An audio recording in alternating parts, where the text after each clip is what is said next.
Good evening, good afternoon, good morning, wherever you are tuning in throughout the world. Welcome to Now Chat Show. I'm your girl, Miss Kazmak, alongside this beautiful diva, Miss T. Oh, I forgot to have my mic off on. Sorry. Good evening, everyone.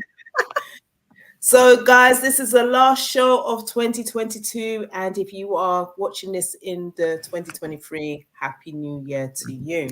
Happy New Year. Yeah, we know we did say on Wednesday, the 28th of October, December, that was going to be the last episode, and we had a request, and we just thought, why not? Let's just have a special. Let's just have a candid conversation, relationship goal setting, and the question for tonight's topic we're going to be starting off is talking about, is the black man, are black men, what was it? Are black men in fear?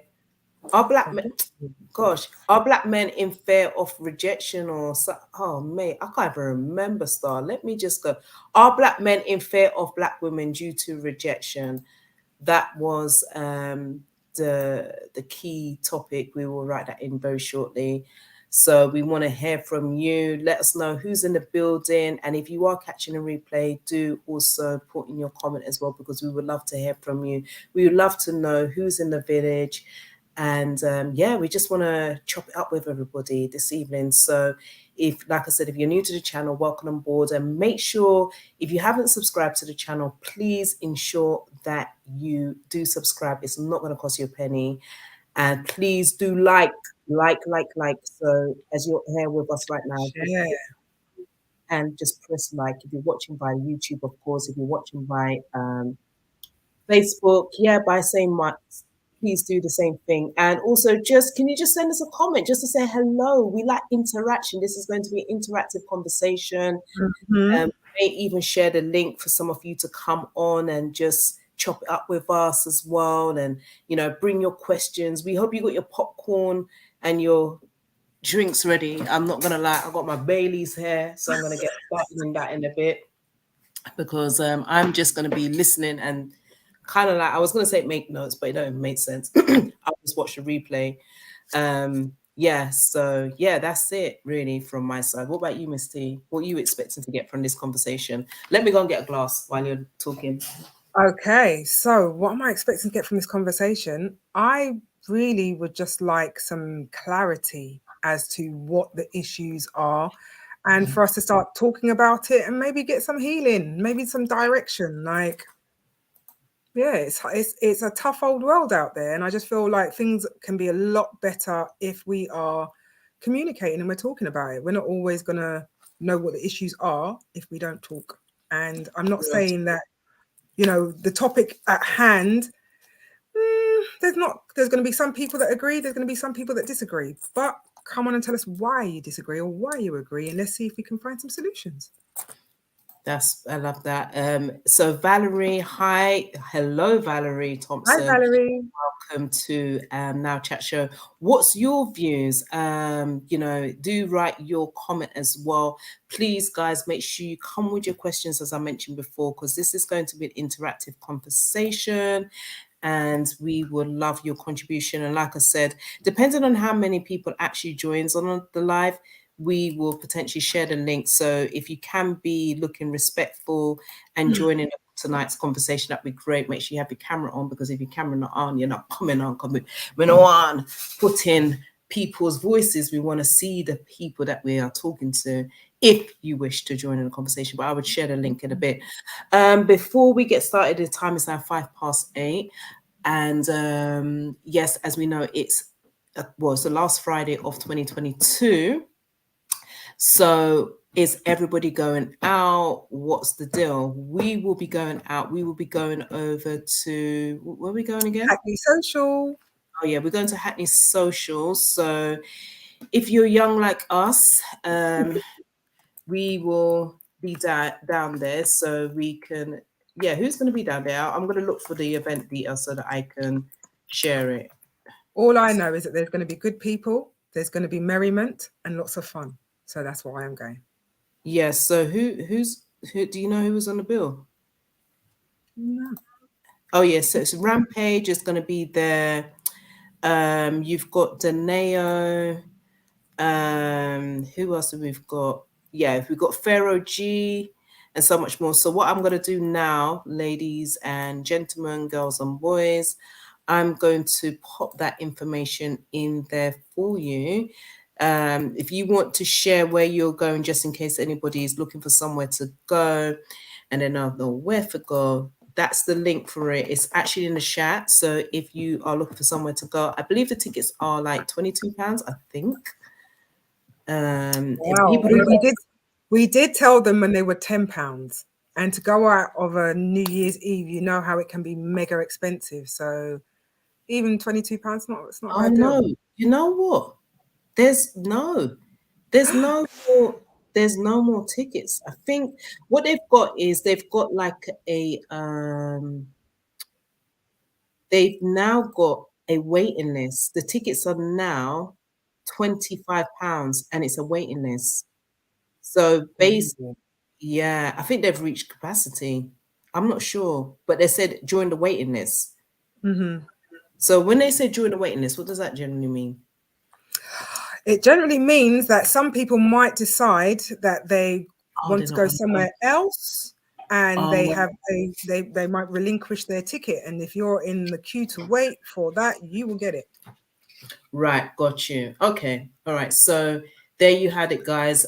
So and I believe Stone Love is on as well, all the dancehall bashment people. Yep, that's just down the We road love a, from me. Kind of we gutted. love I a would have stone liked to love be still. there. You know Would me, I have love liked a to be sound down there. system. I know, I would have liked to be down there in my, my bike riders and my heels and shit and just kind of, yeah, well, that won't be happening for me tonight. But anyway, so guys, we're going to show you sorry, not you guys, ladies and gentlemen, we are going to show you a quick little video of some parts of what's going to be happening in tonight's conversation whilst we bring in our panels.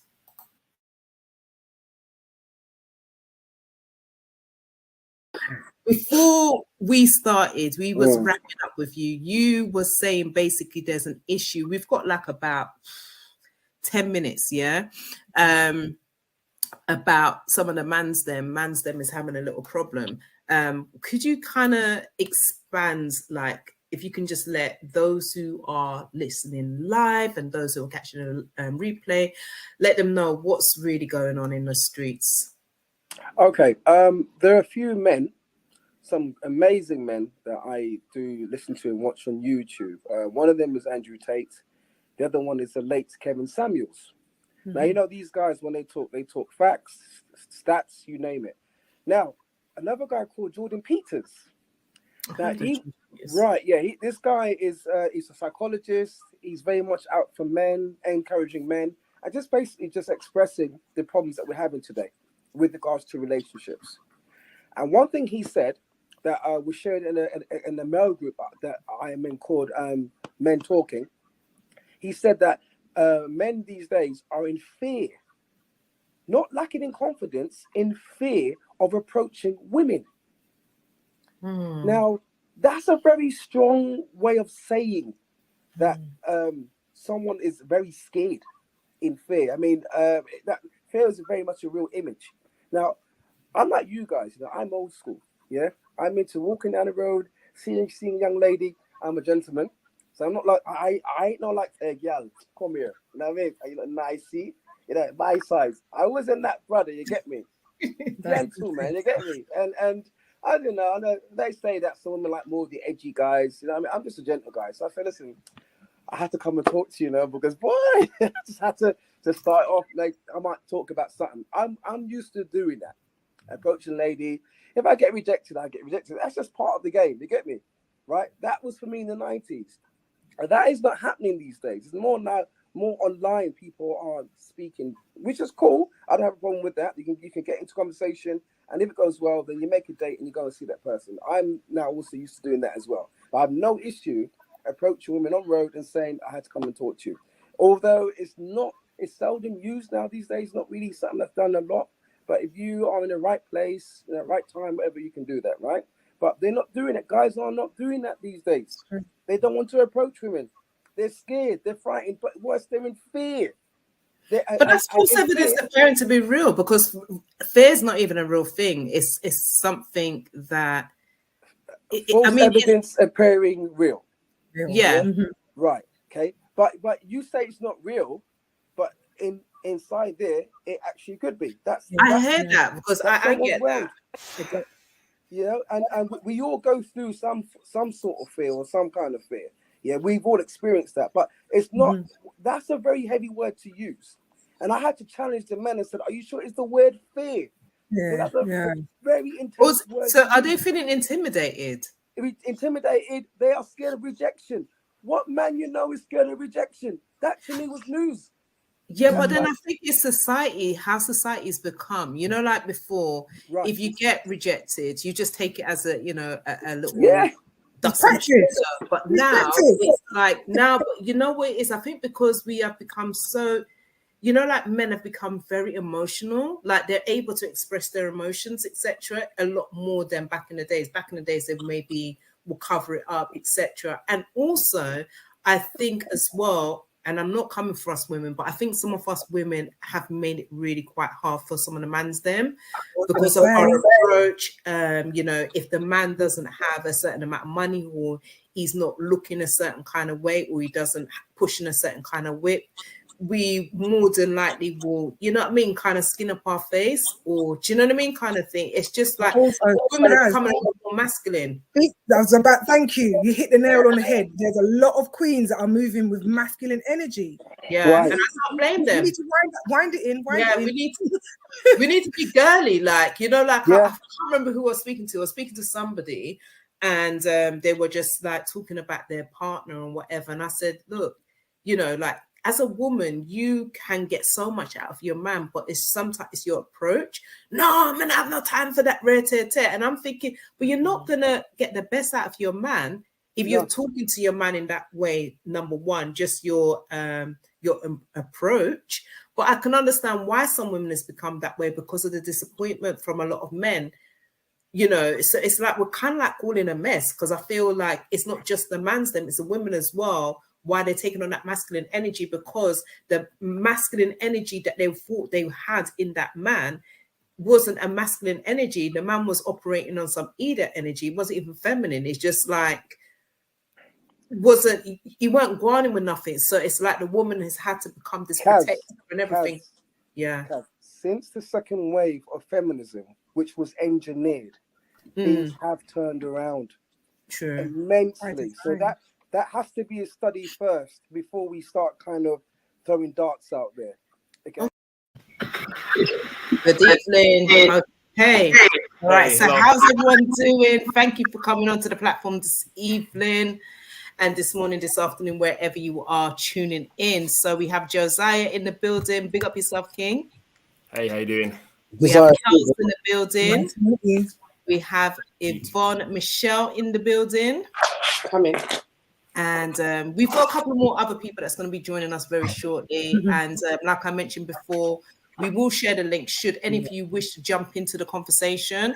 But we're just going to get started. Before we do so, I just want to ask, first and foremost, how is everyone doing this beautiful last day of Friday of 2022? How is everybody doing? Well, man, top of the year.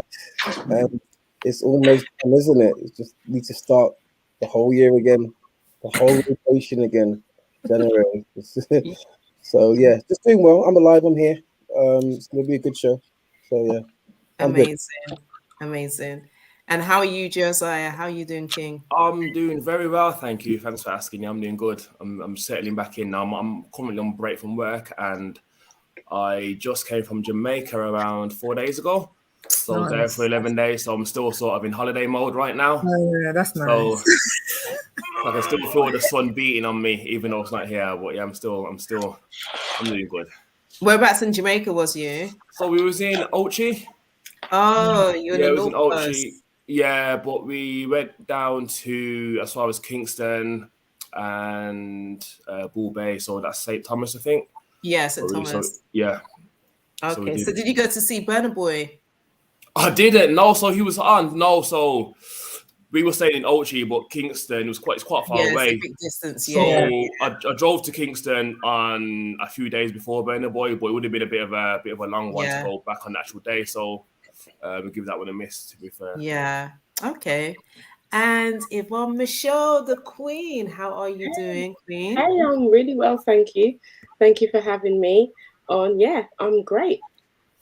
And you just look glowing. You look like you just Absolutely. came back from Jamaica as well. Thank You look you. amazing. Isn't it? Absolutely Thank you. beautiful. Thank And you. how is Miss T as well? Miss T is fabulous. I'm happy. I'm good. I'm excited about having this conversation because I just feel like we need to have more of this in our community, you know, where it's not just men by themselves talking and women by themselves. We have to have these integrated conversations. So I'm excited. And we Hello, got everybody. Is it Zalon? Xylon. Cylon. Xylon. What's good, King? Hello, everyone. You all right? How are you doing? I'm good. I'm good. Just tired.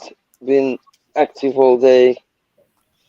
Looking after this dog that's just destroying my house at the moment. But yeah, everything's blessed. How's everyone?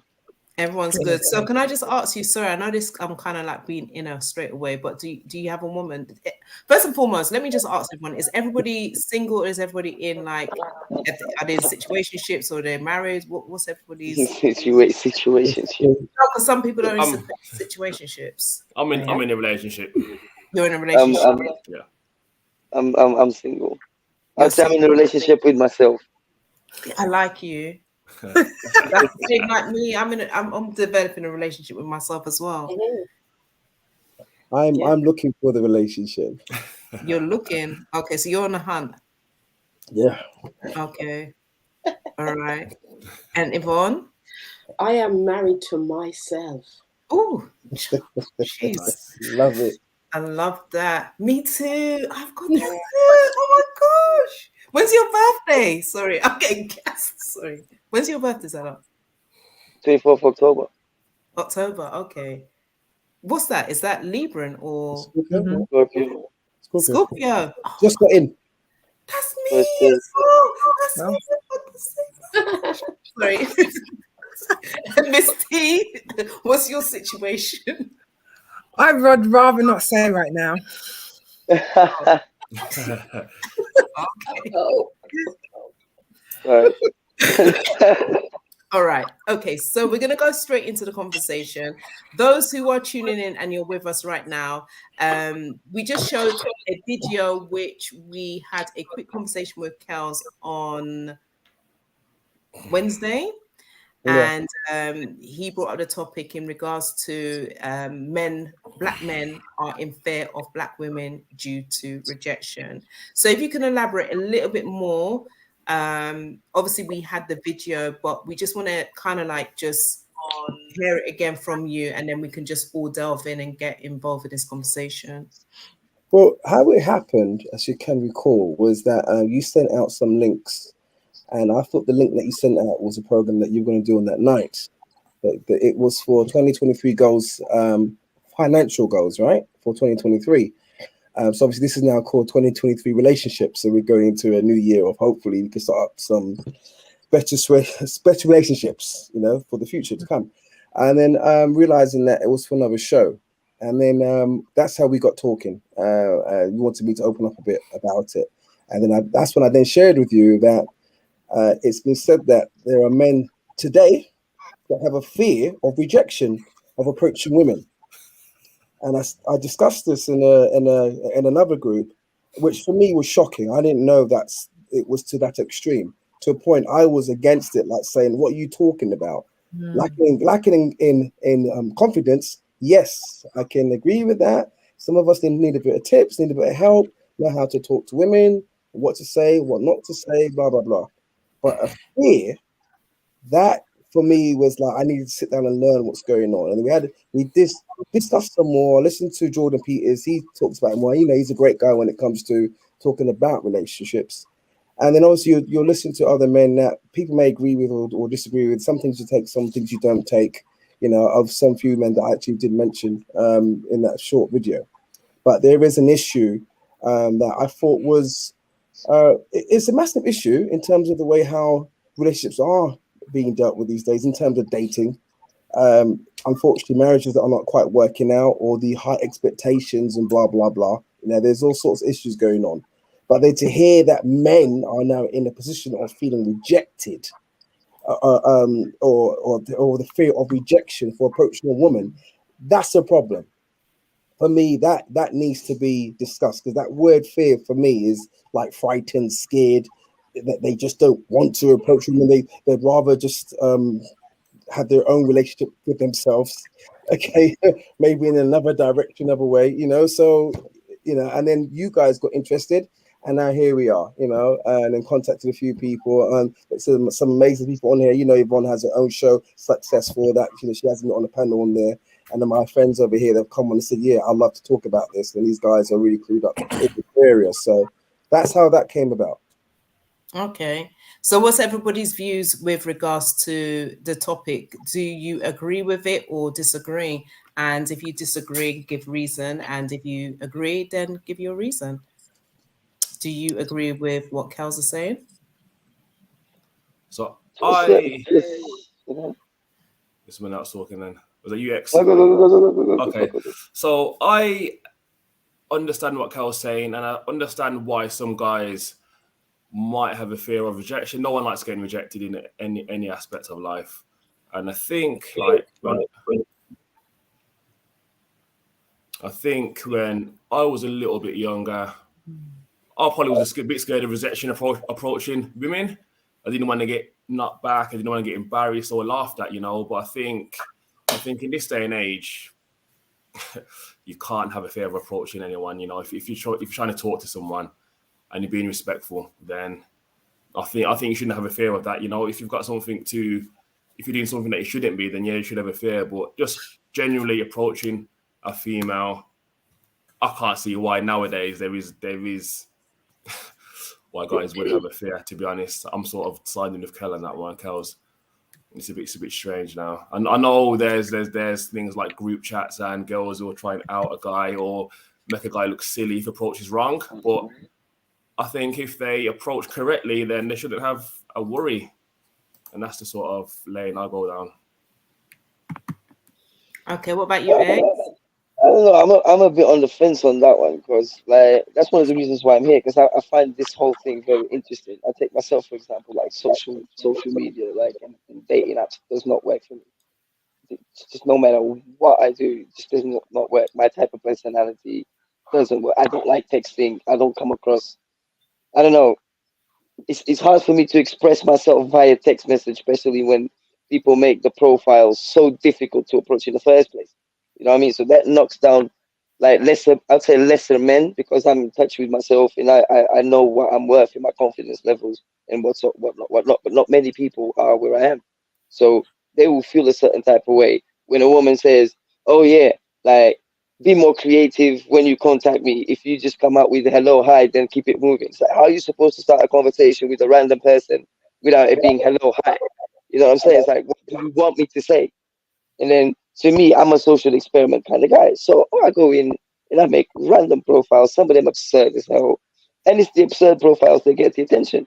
Now you approach the same woman on the road and say, hey, how you doing? Do you mind like giving me the time? Just like that. Oh, you gotta be more original than that. It's like, yo, I just want to know the time. What's wrong with you?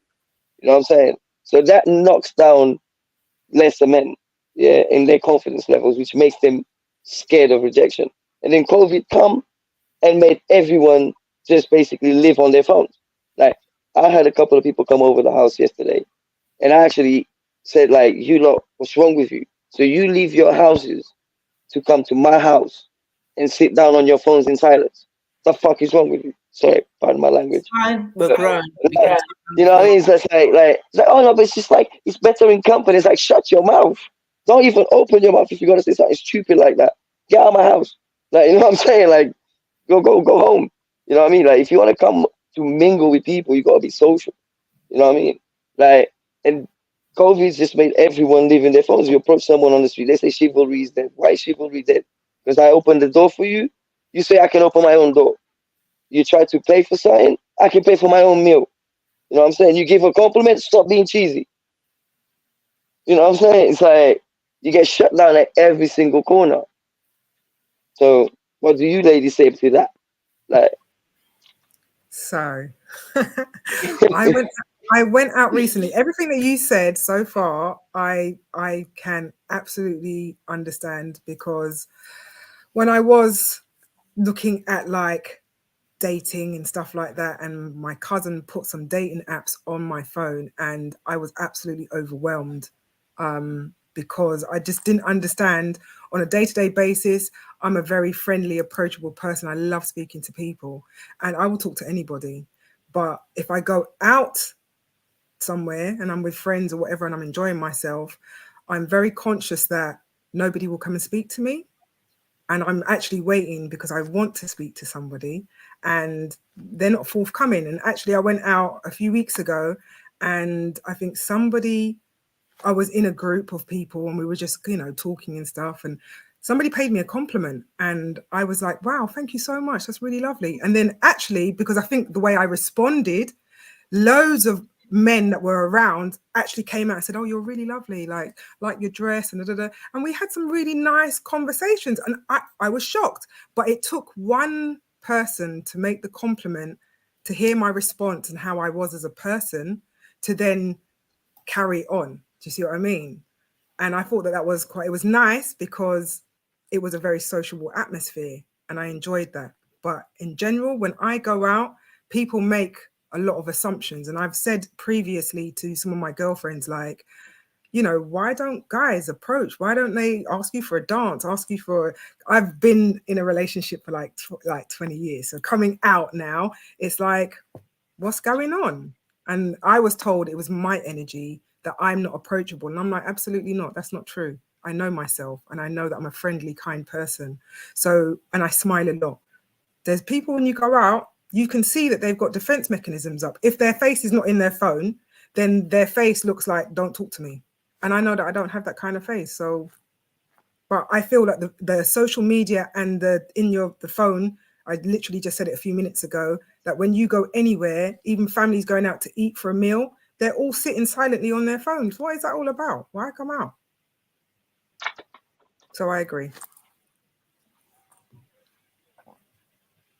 so I'm having some headphones issues. Myself. Sorry, I muted myself as well. Sorry, Yvonne. I saw your mouth move and I thought she just said it wrong. So yeah, it's an interesting conversation. Really, really interesting. And I agree. There are many components here that I agree with, and there's many that I don't. Going back to the beginning, to where Kells came in, I'm interested to know what the age category of these men are who are scared, frightened, fearful of approaching women because of rejection. So I'm really interested to find out, how old are they, first of all? Okay, let me answer. Yeah. It's an interesting question actually, because it could be varied, right? It would have been great if maybe some older men. Sorry. No, I'm about to answer. I am going to. Sorry, I'm not going to take too long, because times have moved on, times have changed, and obviously there might be a few single men like me that are starting to all over again and finding it tricky. But from what I'm understanding, I think it's younger men. Yeah, I think it could be around 30s, under 30, right? That are, because we're talking in a time now where the women these days are, from what I'm hearing from not just from men, from women as well, are expecting a lot from men, and because of that expectation, if a man approaches a woman, if he's not looking a certain way, if he's not saying the right thing, or pretty much what Zylan was saying, and a bit of what T was saying as well, they just feel this rejection of, oh my gosh, I can't do this because this is what's going to happen. And I've seen Instagram, I've seen TikTok, and expectation is very high, But I think, to answer your question, I think it's mostly maybe the younger men, but it wouldn't surprise me if it's people around my age are like, things are very different to how it was back in the 90s, maybe, or 80s. Yeah. The reason why I ask is because for different generations, dating is different. So you mentioned 30-year-olds. That's my son's I have two sons in this age category, and one is in a relationship and one is dating. And I think that in terms of being fearful of dating, I think from those two, and I will take those two young men because I know them, and one is in a relationship and has a child and is cool, and my other son who is single would probably, and we've had conversations, there isn't a fear of rejection. I think for him it's a fear of not being adequate enough for the woman that he's approaching. So he's a homeowner, he works, he's a manager, and so he's worked on himself so that when he is approaching women, that he can actually say, well, I can hold my own. Before he was in that position, he felt intimidated by women who were more successful than him. But he knows that that's down to him and his insecurities, not necessarily the woman's insecurity, the woman wanting or expecting more from him. Going to the older ones, in terms of fear, I think in the clip, I think as you said, it's false evidence appearing real, which is true. And if, the bottom line in terms of being fearful of rejection, as human beings, we are all fearful. Women are fearful of being rejected. And if we go to the race card, and we're talking about Black women and Black men, Black women have been very, very, what I would say as fearful of approaching a Black man in fear of him not being attracted to her because he's not attracted to Black women. So over years, as Black women have gone on through generation, we have lived in the shadow of other races from our Black men because that has been their first choice. So if we're going to talk about this, we've got to talk about it as a broad view and not just about, Black men feel, because Black women also feel. But the one thing that really gets my back up is this: Black men feel that Black women are this, and Black women feel that Black men are that. There's a lot of blaming going on instead of taking responsibility for how we've treated each other. And we have disrespected each other for decades. We've blamed and blamed and blamed, when actually it's about us taking responsibility on how we treat each other. Come on. And that's the bottom line, And now we have the social aspect of it, which is, we're on our mobile phones. Dating has changed because when I was 20, even when I was 30, I wasn't on a dating site. Those things didn't even exist. We went out, we socialized, we spoke to one another, we communicated, we talked, we got to know each other. Now it's, we see each other on the phone, we look at each other, we think, yeah, that person's all right. And the next minute, we're in bed having sex. We don't even know each other. And so when we pass the lines of actually communicating and getting to know, who is this person? What is their energy? What are they about?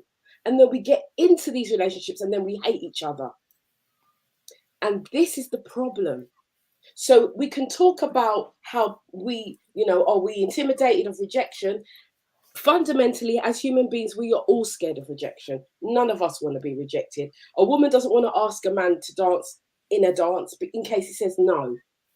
And vice versa. A man is scared to ask a woman to dance in case she says no. Because it takes courage to do that small thing. And it takes courage to ask somebody for their number. But when we were back in the day now, it wasn't a hard thing. People were coming together. People were communicating. People would meet someone in a dance. We'd give them our number. We'd talk on the phone. We'd talk on the phone for hours. Then we'd meet. And so on and so on and so on. The relationship starts. Now it's microwave. We just want to see. We just want to say, right, I want to be with you. And then next thing we're having sex, then we're in a relationship. Then 5 minutes down the line, it ends and we hate each other and we're cussing each other out. Men are this and women are that. So can you just make clear why things have come to that?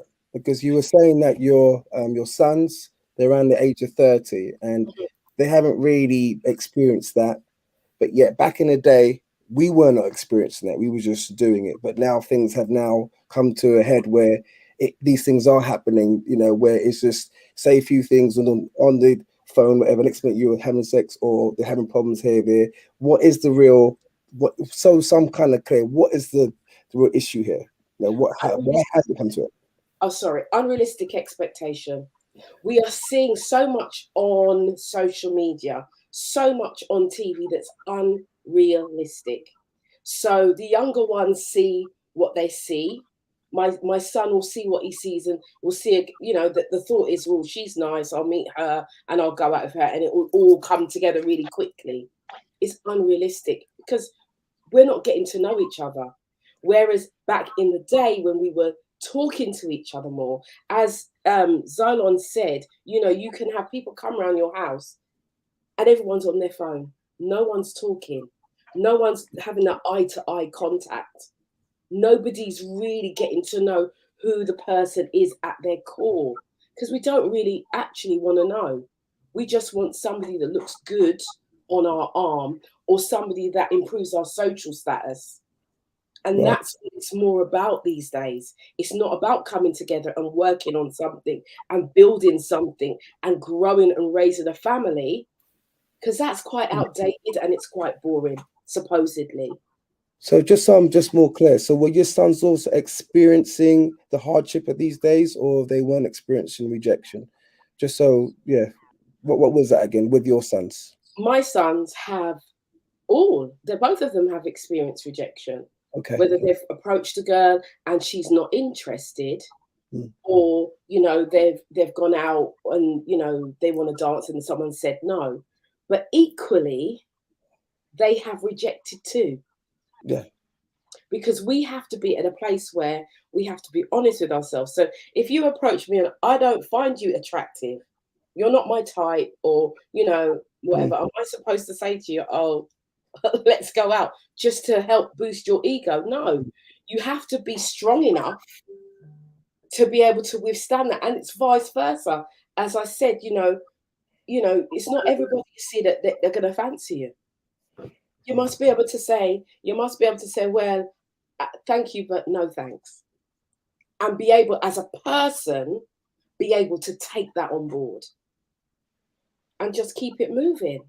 Until you find, they say you have to kiss a lot of frogs before you kiss your prince, and vice versa. Kiss a lot of frogs before you meet your princess. It doesn't just come like that. We've got to get a backbone now in the dating world. It's not easy out here in the streets, as you would put it. It's not easy to date anymore. But if you really want to be with somebody, you've got to put the work in, because what you put in is what you get out. That's So is dating a new invention? Because once upon a time, people didn't actually date. You know, is that really it as well, that we're still finding ourselves in the new age of dating?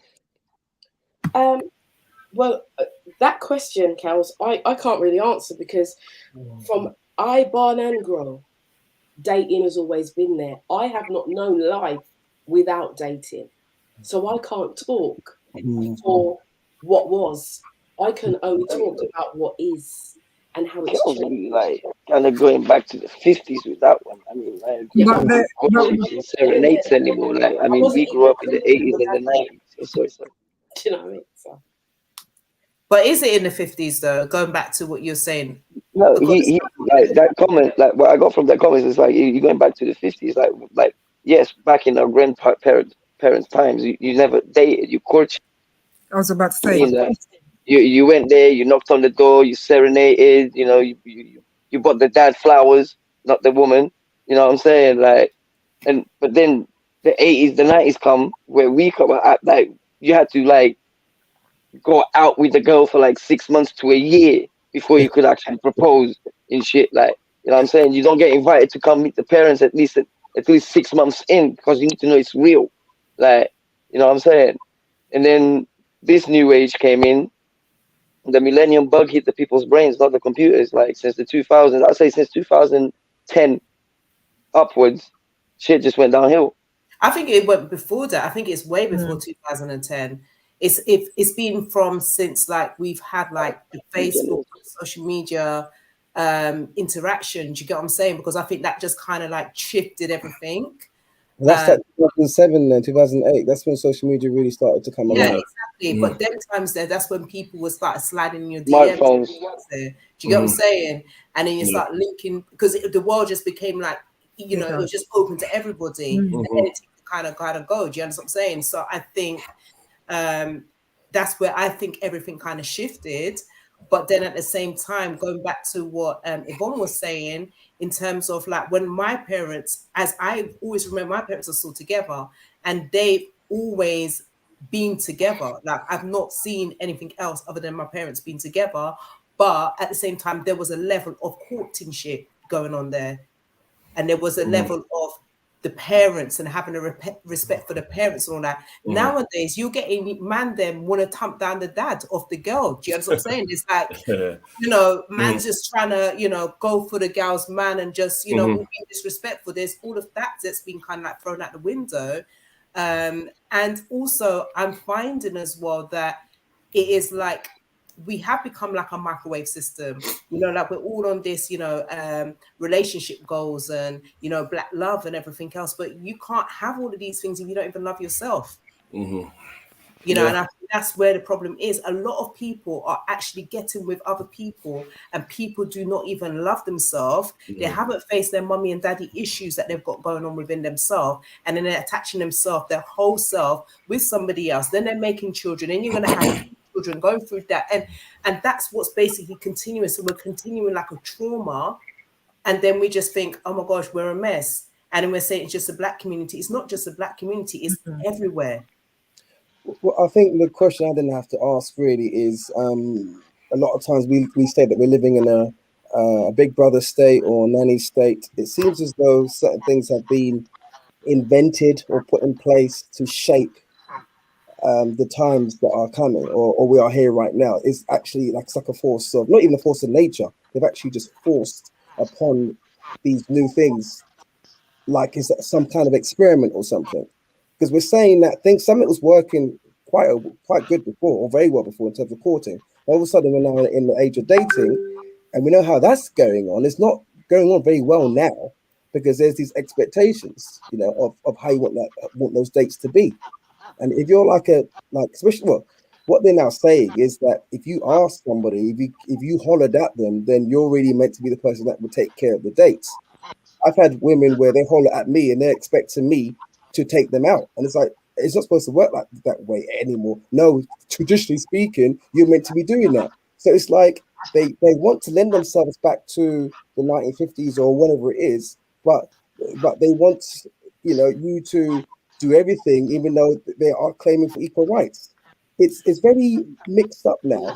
It's a walking contradiction. It's like I say, like 90% of women that I know and speak to talking about, ah, I want real. They wouldn't recognize real if we slapped them in the face. You know, seriously, like, you know, and I always find it like, it's like, how are you single? Oh my God, you're such a nice guy. Da, da, da, da. I was like, I'm single because, like, people don't know what they want, and until I meet a woman that knows what she wants, I'm gonna be forever single. You know what I'm saying? Because you can tell me all you like on the first 3 days. Oh, I'm like this, I'm like that, and then 6 months later, you can't keep up the facade. Then say I changed. No, no, it's not gonna work. I'm not gonna have that conversation again. You know what I mean? So like, what you see is what you get. If that's what truly is what you mean, then show me. You know, hold a conversation. You know what I'm saying? Don't just come out looking pretty and then call men thirsty. Yeah, Yeah. that's a big thing. Oh, That You know what I'm is a saying? huge thing. I was Go about on, to say, go like, on. you have this. It is very convoluted because you have these females that they're working on the exterior of themselves, like, you know, the hair, the makeup, the boobs, the BL, whatever it's called. And that's what they're working on because they think that's what men want. In actual fact, men don't care about that. They care about, like, you know, are we compatible? Can we work together? So I feel like women have a lot of work to do on their inner selves, because at the end of the day, you can take off the, like, once you take off all the makeup, who are you? And I feel like a lot of people are just going for that whole social media thing of, you know, I want to look pretty. I want to, you know, show what I've got. It's what do you call it? It's material things. There's no substance there. And then once you start talking to the woman, like, what is in between your ears? Like, seriously. I mean, I get frustrated as a woman seeing it. And I have a daughter. Sorry, Yvonne, go on. I was saying that does work both ways, because men are equally looking at what they see. They are looking at, has she got the figure? Has she got the hair? Has she got the this? And those are the women that they want. So it's about what you're attracted to on both sides. So the woman is attracted to a man who can say he's got a little bit of money, or he might be a road man, or he might wear a certain way, like he wears his clothes. And equally, women are the same, because it's human nature. But what it is both parties disagree with that a little bit. what do I really want? And working on themselves. And this is the reason why these compatibilities are not happening, is because neither side are working on themselves, or you meet one who is and meets one who isn't. I think as well. Like from my like in my experience, both like from observing and experiencing myself, it's like men, when they get a girl, they up their game. They'll clean themselves up. If they didn't wash behind their ears before, now they do. A girl will make herself look pretty to get the man. Once she gets the man, she lets herself go, because she's already got the man. You know what I'm saying? And so she won't like put that fancy dress she used to put on every time we go out on a Friday night anymore. She'll just put on some raggedy old trousers. You know what I'm saying? She won't doll herself up anymore. She'll be like, oh no, we're just going over there. You know what I mean? It's like they get complacent, whilst we try to, like, you know, show off like the fact that like we're happy and stuff. They just like, I was like, no, he's my man. I know what I got at home, so they get comfortable, and they don't do as much. Like in the beginning of a relationship, like the interactions, both sexually and otherwise, are more like the engaging. As time progresses, everything that you used to do that she used to find fun, now she finds silly, and she will shut you down. And then that's what's going to start generating that cyclical effect that then someone's going to have to get back from, oh, like, you shut me down last time, now I'm going to shut you down. And then that begins that vicious cycle of just like endless, like, chewing gum effect, as I call it. You know? Wow. I think that social media has a lot to like blame as well. Like going off what Yvonne said, people, there's no courting no more, so people get together pretty much after a few days or weeks, and I don't hear the word I'm seeing someone no more. If that's as close to courting as you can get, it's I'm with this guy, I'm going out with this guy, that's my man or whatever, or that's my girl, and I'm like, you just met them, and they find out you get to know someone as you're meant to get to know someone before you make the choice to be with that person, I see, because then you know all about them and they know all about you. And then if it works, you make the commitment to be together. But people get together based on looks or whatever it might be. And then after a while, they realize, hang on, this person ain't what I thought it was be, but you thought it was nice looking and that's what you thought. So it gets to a few months down the line. And that's why a lot of people, you cycle conveyor belt, they see with one person and then another person and then another person. There's a dating scene.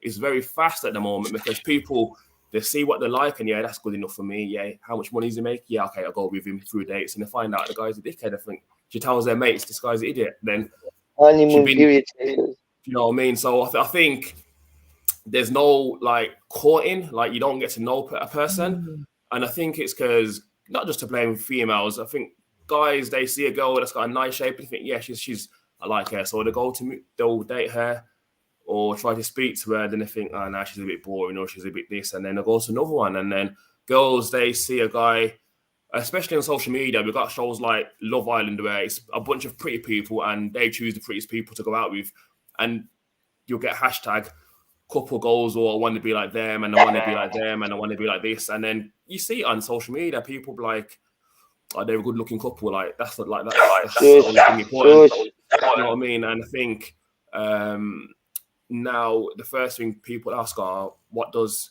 he do, or what does she do? What's their career?" And like, it doesn't matter about the person anymore. It's like, what can I tell my friends is good about this person? It's more like a competition. Do you know what I mean? And I think finding out someone's like core is the last thing people get to do. People don't even make it. Do you know what I mean? So it's the dating game for single people now is really tough. Like, people, they want like the visual. They don't really care. Well, they don't get to see if a person's good inside. They just want the visual. What's good? The cars like? The guys like? What's their back like? Do you know what I mean? Like, it's tough out there and rough as well. Do you know what I mean? And I think it's both sides to blame as well. Like, girls are getting like BBLs, I think that's what they're called, to look good for man.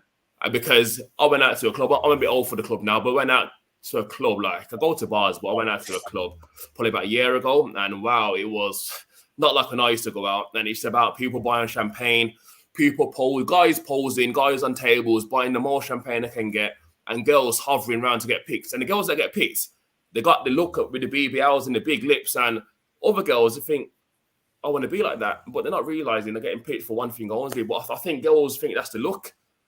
And I guess certain guys promote that's the look, and like, yeah, I want a girl that's like this, I want a girl that's like that.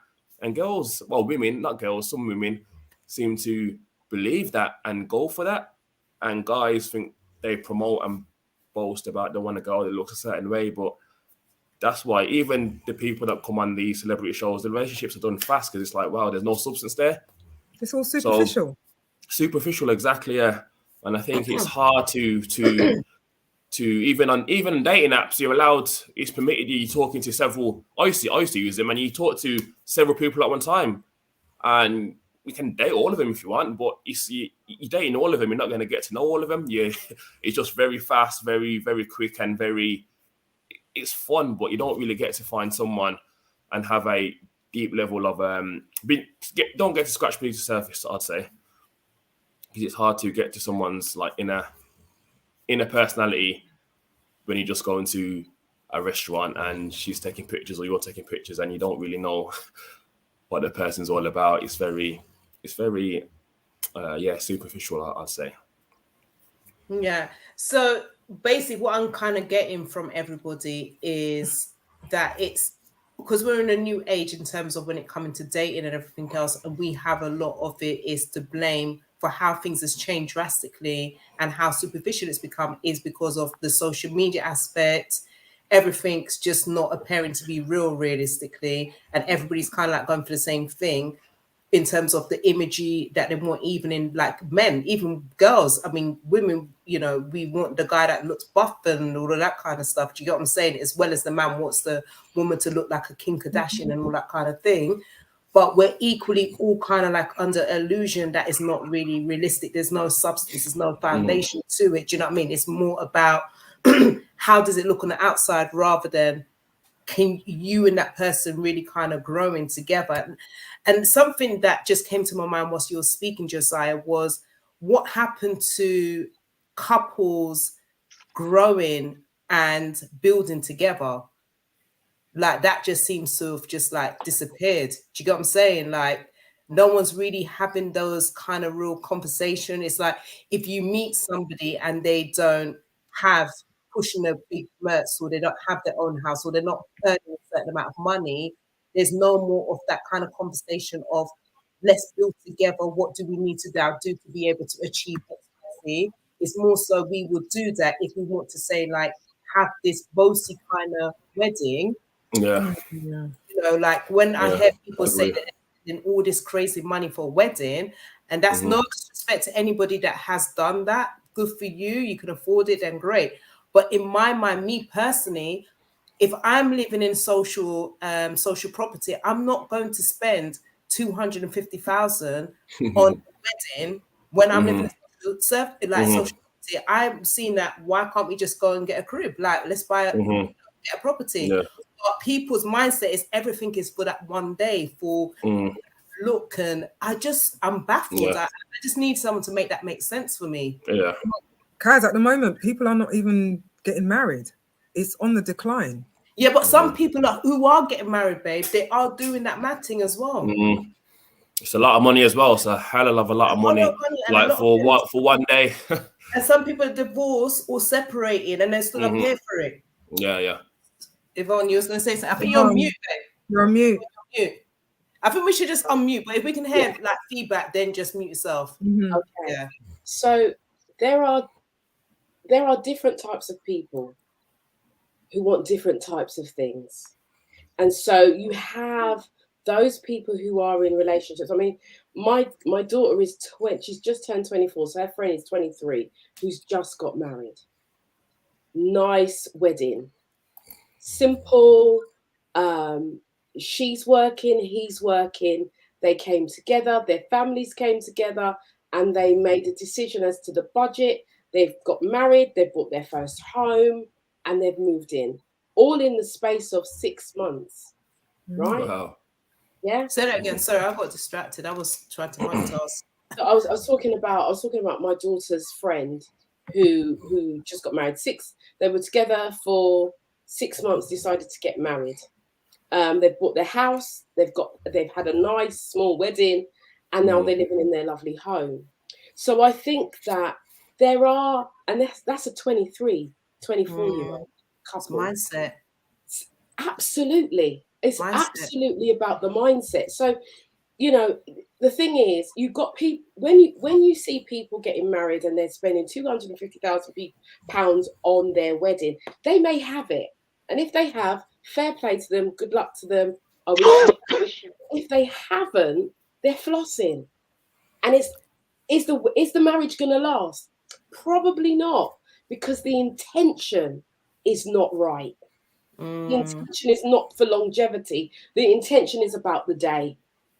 So you know, someone's saying, what about your daughter? What about my daughter? Ask the question about my daughter and I'll answer it.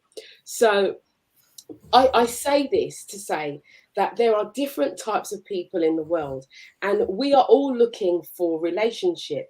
But each one of us who are looking have to take responsibility for the person you choose, because it's your choice. And when you choose that person that is not the person that you want to be with or thought they were, it's not about that person. It's actually about you and your choice. And I go back to responsibility. You have to take responsibility for the person that you chose. But we like to point fingers and say, oh, women are this and men are this and da-da-da. And we have to come back to the basics. And until we take responsibility for who we are and who we choose, we will continually choose the wrong person over and over and over. Did I say over and over again? Yvonne, hold on. You're like my grandmother. What did she say? Jamaican, right? You're gonna pick and pick until you pick shit. That's right. That's real talk, though. It's real. It's real. For light, ask me the question. What about my daughter? That's not what about the daughter for light? Come with a question, man. Come with a question. You know. So, like I say, so you know, just to keep this moving. So this is, you know, it's easy for us to say, oh, the girls are this and the men are this. I've said it. All right, I'm going to just go through some of the questions because there's a lot of conversations going on in the chat, and I just want to involve everybody else in there. I will be sharing a link because I know there's a couple of people that does want to join the panel as well. Want to big up to Janet J. Janet J say, do we think that FAIR is beyond the creation of the red pill community? I'm not too sure what that is. All right. What is the red pill? Yeah, just a quick thing, because I only heard about this today. Okay. What's that? The red pill? Yeah, the red pill. Guys, it is in the group. Somebody has spoken about it in the group. It's also new to me as well. So I think Jay just needs to maybe just comment a bit more on that. Maybe even join on the join and come I'm on. going to put a link into the right. So what I'm doing, I've just put a joining link. If you wish to come into the panel, I can only have there can only be 10 of us on the panel, and you do need to make sure you have got your camera on so that we can see. If we don't see your camera on, we're going to take you out. We're just not going to add you. I'm going to just kind of try and quickly read through as much as possible. Valerie, big up yourself. Valerie Thompson says, hi, all, looking forward to this. Big up yourself, Queen. Valerie also says, if men are supposed to be hunters, then why are they afraid? Because women get rejected, cry it off, heal for a while, then try again. We are sometimes called terrible names. Is it a blow that we are taking?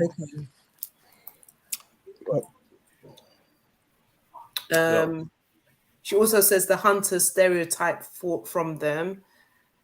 Does anyone get that? That's actually quite a good point that she's made, in terms of, because men will say that they are the hunters, and historically throughout time we have been told that men are hunters, and men have been likened to the lion and the lioness, and so we have all of these examples, and then we have this question about men feeling fearful of being rejected. So it's a little bit like, oh, okay.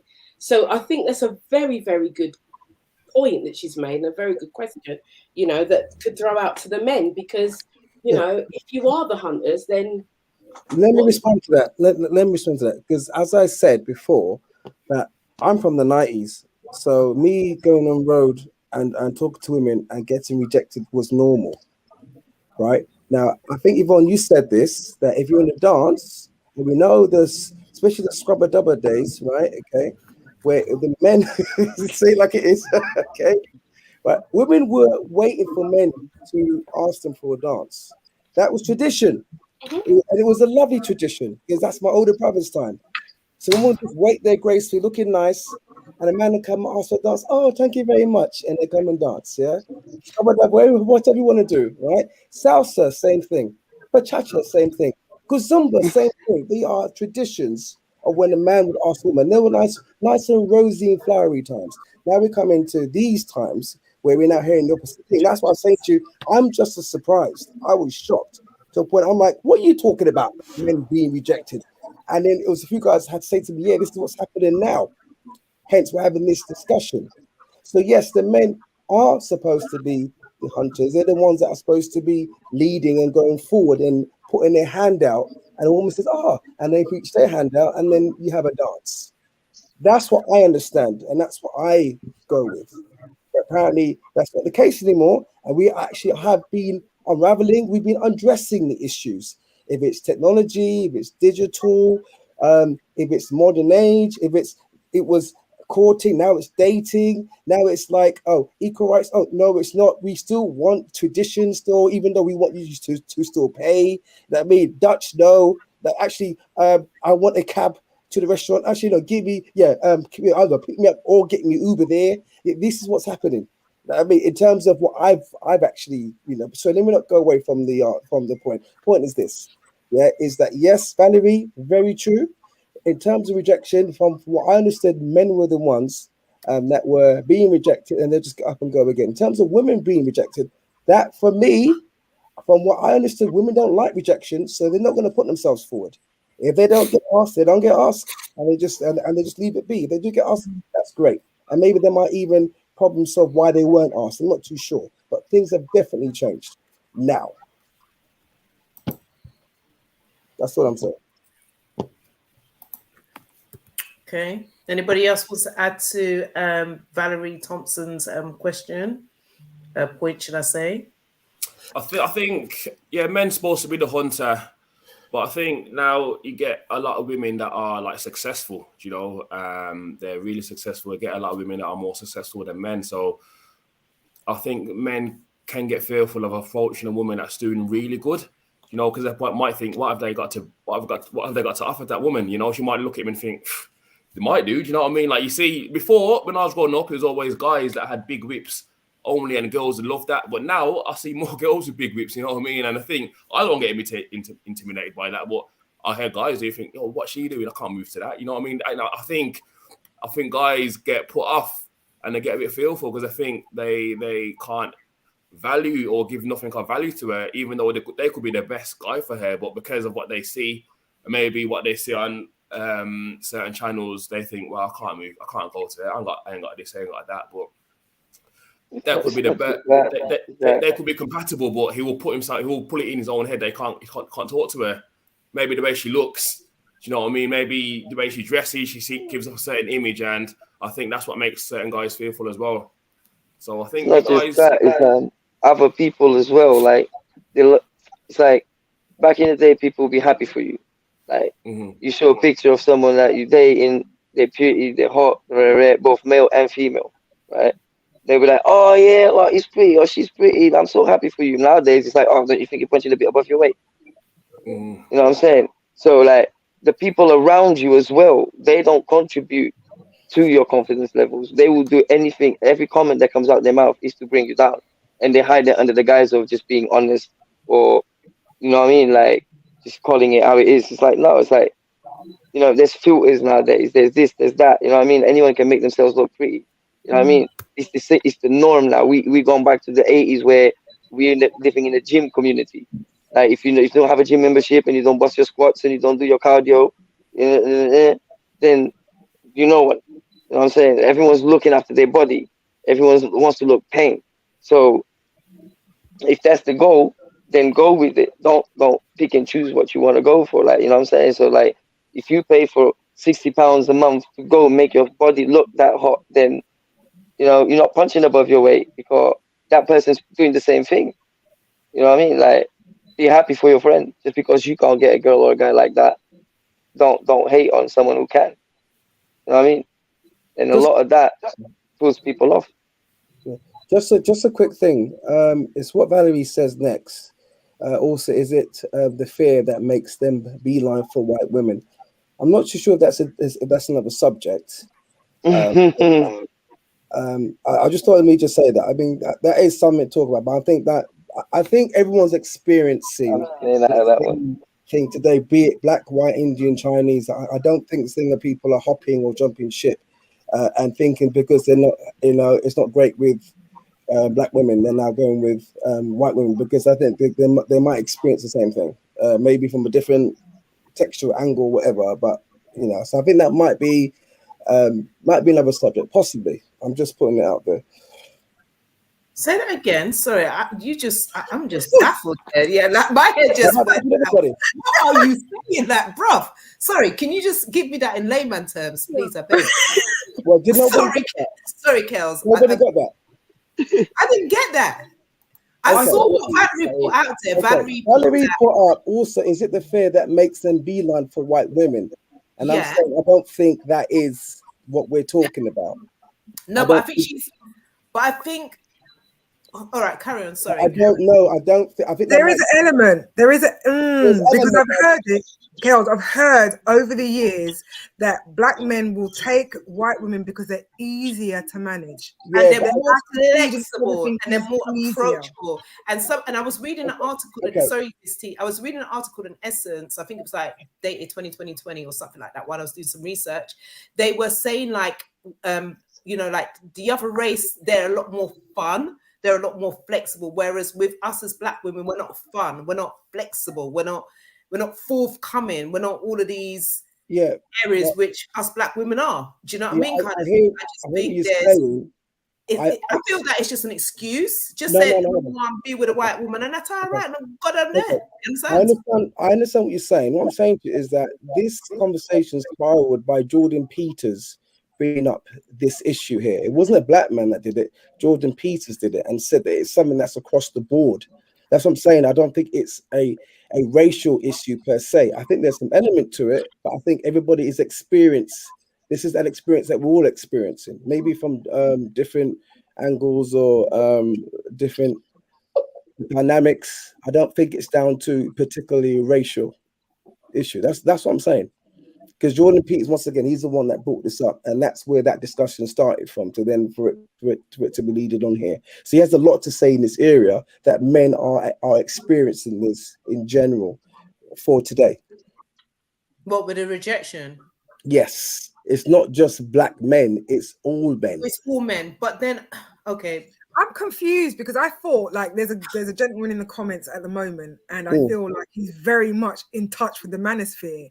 I've known about the manosphere for probably about, I don't know, 4 years or so. I'd taken an interest in it because I have a young son and I have a young daughter, and for me, I like to know stuff. So like he's asking about body count and stuff like that, and that's general conversations that guys have in that area. So what I noticed about the manosphere is that they've got a lot of gripes. They've got a lot of, well, you know, she's not in the gym. She ain't got a gym body. What's she bringing to the table? Like all these issues. Like, okay, so what you know, these conversations of what is she bringing to the table? Like my thing is like and Kaz mentioned it earlier. What about people coming together and working and building together? They don't necessarily have to get married, but find someone that you're compatible with. Is it that difficult? Like not every woman is going to want a high value man. Not every high value man is going to want a high value woman. There is somebody for somebody, like for everybody. Like, but you have to work on yourself and attract that for yourself. Like it's like going shopping, isn't it? Like, you know, like if you're going food shopping or whatever it is, what do you like? So know what you like and just get on with it. Like for me, the manosphere is a whole load of, you know, a lot of men griping about stuff that you don't have to do it. You don't have to take it on. There's something for everybody. But the way that they kind of like really belittle women and talk and degrade them, and like, you come from a woman, why would you do that? Sorry, I was going to say something, but I think I'm just gonna. I think I'm going a bit to the left. Can I? Yeah, go on, Yvonne. I just love what my sister just said about the respect, and there is somebody for everybody. And you know, For Light has written, I reject girls in the gym all the time because it'd be the fat ones approaching me and get in shape first. Damn it! No, listen, no. Disrespect. Hold on, let me see that comment. It's right. It's on the screen. It's on the screen. Don't disrespect me. If that's your preference, let it be your preference. But the girls might just like ugly men. That's why they're approaching you. Listen to me. To have some manners. Oh shit! You know what? There's some men that like a fluffy woman. Each to their own. There's too many comments in there. I need a moderator. See, I keep giving side eye because the comments are coming fast. Like, all right, I'm gonna just go through it click by click. I'm also interested, as a young man in the chat on screen who hasn't said anything, and I'm interested to hear what he has to say. Kwame, big up yourself, King. Isn't it? Hey, we have the mature, sophisticated Kwame McPherson in the building, author. Big journalist, come. Need to mute. Kwame, we can't hear you.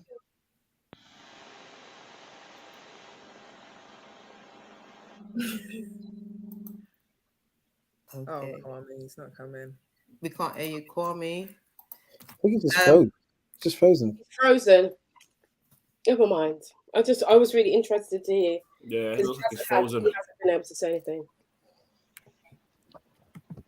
I think he's going to sort out his sounding. Mm-hmm. I'm just trying to go through to find out. Was it For Light that said that? Yeah. Well, he's having a laugh at the moment. He's like, "This is funny." No, so you're clearly entertained. Well, if I'm entertaining, that's wonderful. But I don't like things like that. I don't like, you know, we're having a serious conversation. So, and then they're coming up with their negativity. But anyway, Fernandez Fly says men have responded by saying, if you're interested and for real, come to me. It's not all fair. It's a case of social response to the changing environment. Okay. Well, I think everyone's going to say that they're for real. Downstairs in the cupboard. Yeah, but sorry. I'm a firm believer of that, like, because again, 21st century and all of that, like, if you're such a go-getter and such a successful person and such a confident person, you like me, what's stopping you from walking your ass over there, from over there, over here, and saying how you doing? Like, you can do that. Like, I've had this, like, girls will literally follow me around the entire club, walk all the way across the dance floor, only to come and stand in front of me and not say nothing. It's like, so you've done all of that effort and you expect me to break the first word. No, say something. So now I don't say nothing. People like Kels call me Stush. I may be Stush. Yes, because if you don't have, like, say I break the conversation and then I ask you, like, say, do you want to, like, get a drink or something? Or even worse, I ask you for a cigarette instead of the other way around. Now that means that I'm broke. I don't have a cigarette and I'm not buying you a drink. So now you don't want to talk to me no more. Like, it's I don't understand. I don't understand. Like, so you want to use the successful bit and confident bit for one thing, but you don't want to use it for the other. You can't have it both ways. You know what I mean? And that's what's wrong with the world today, because both men and women want to have it both ways.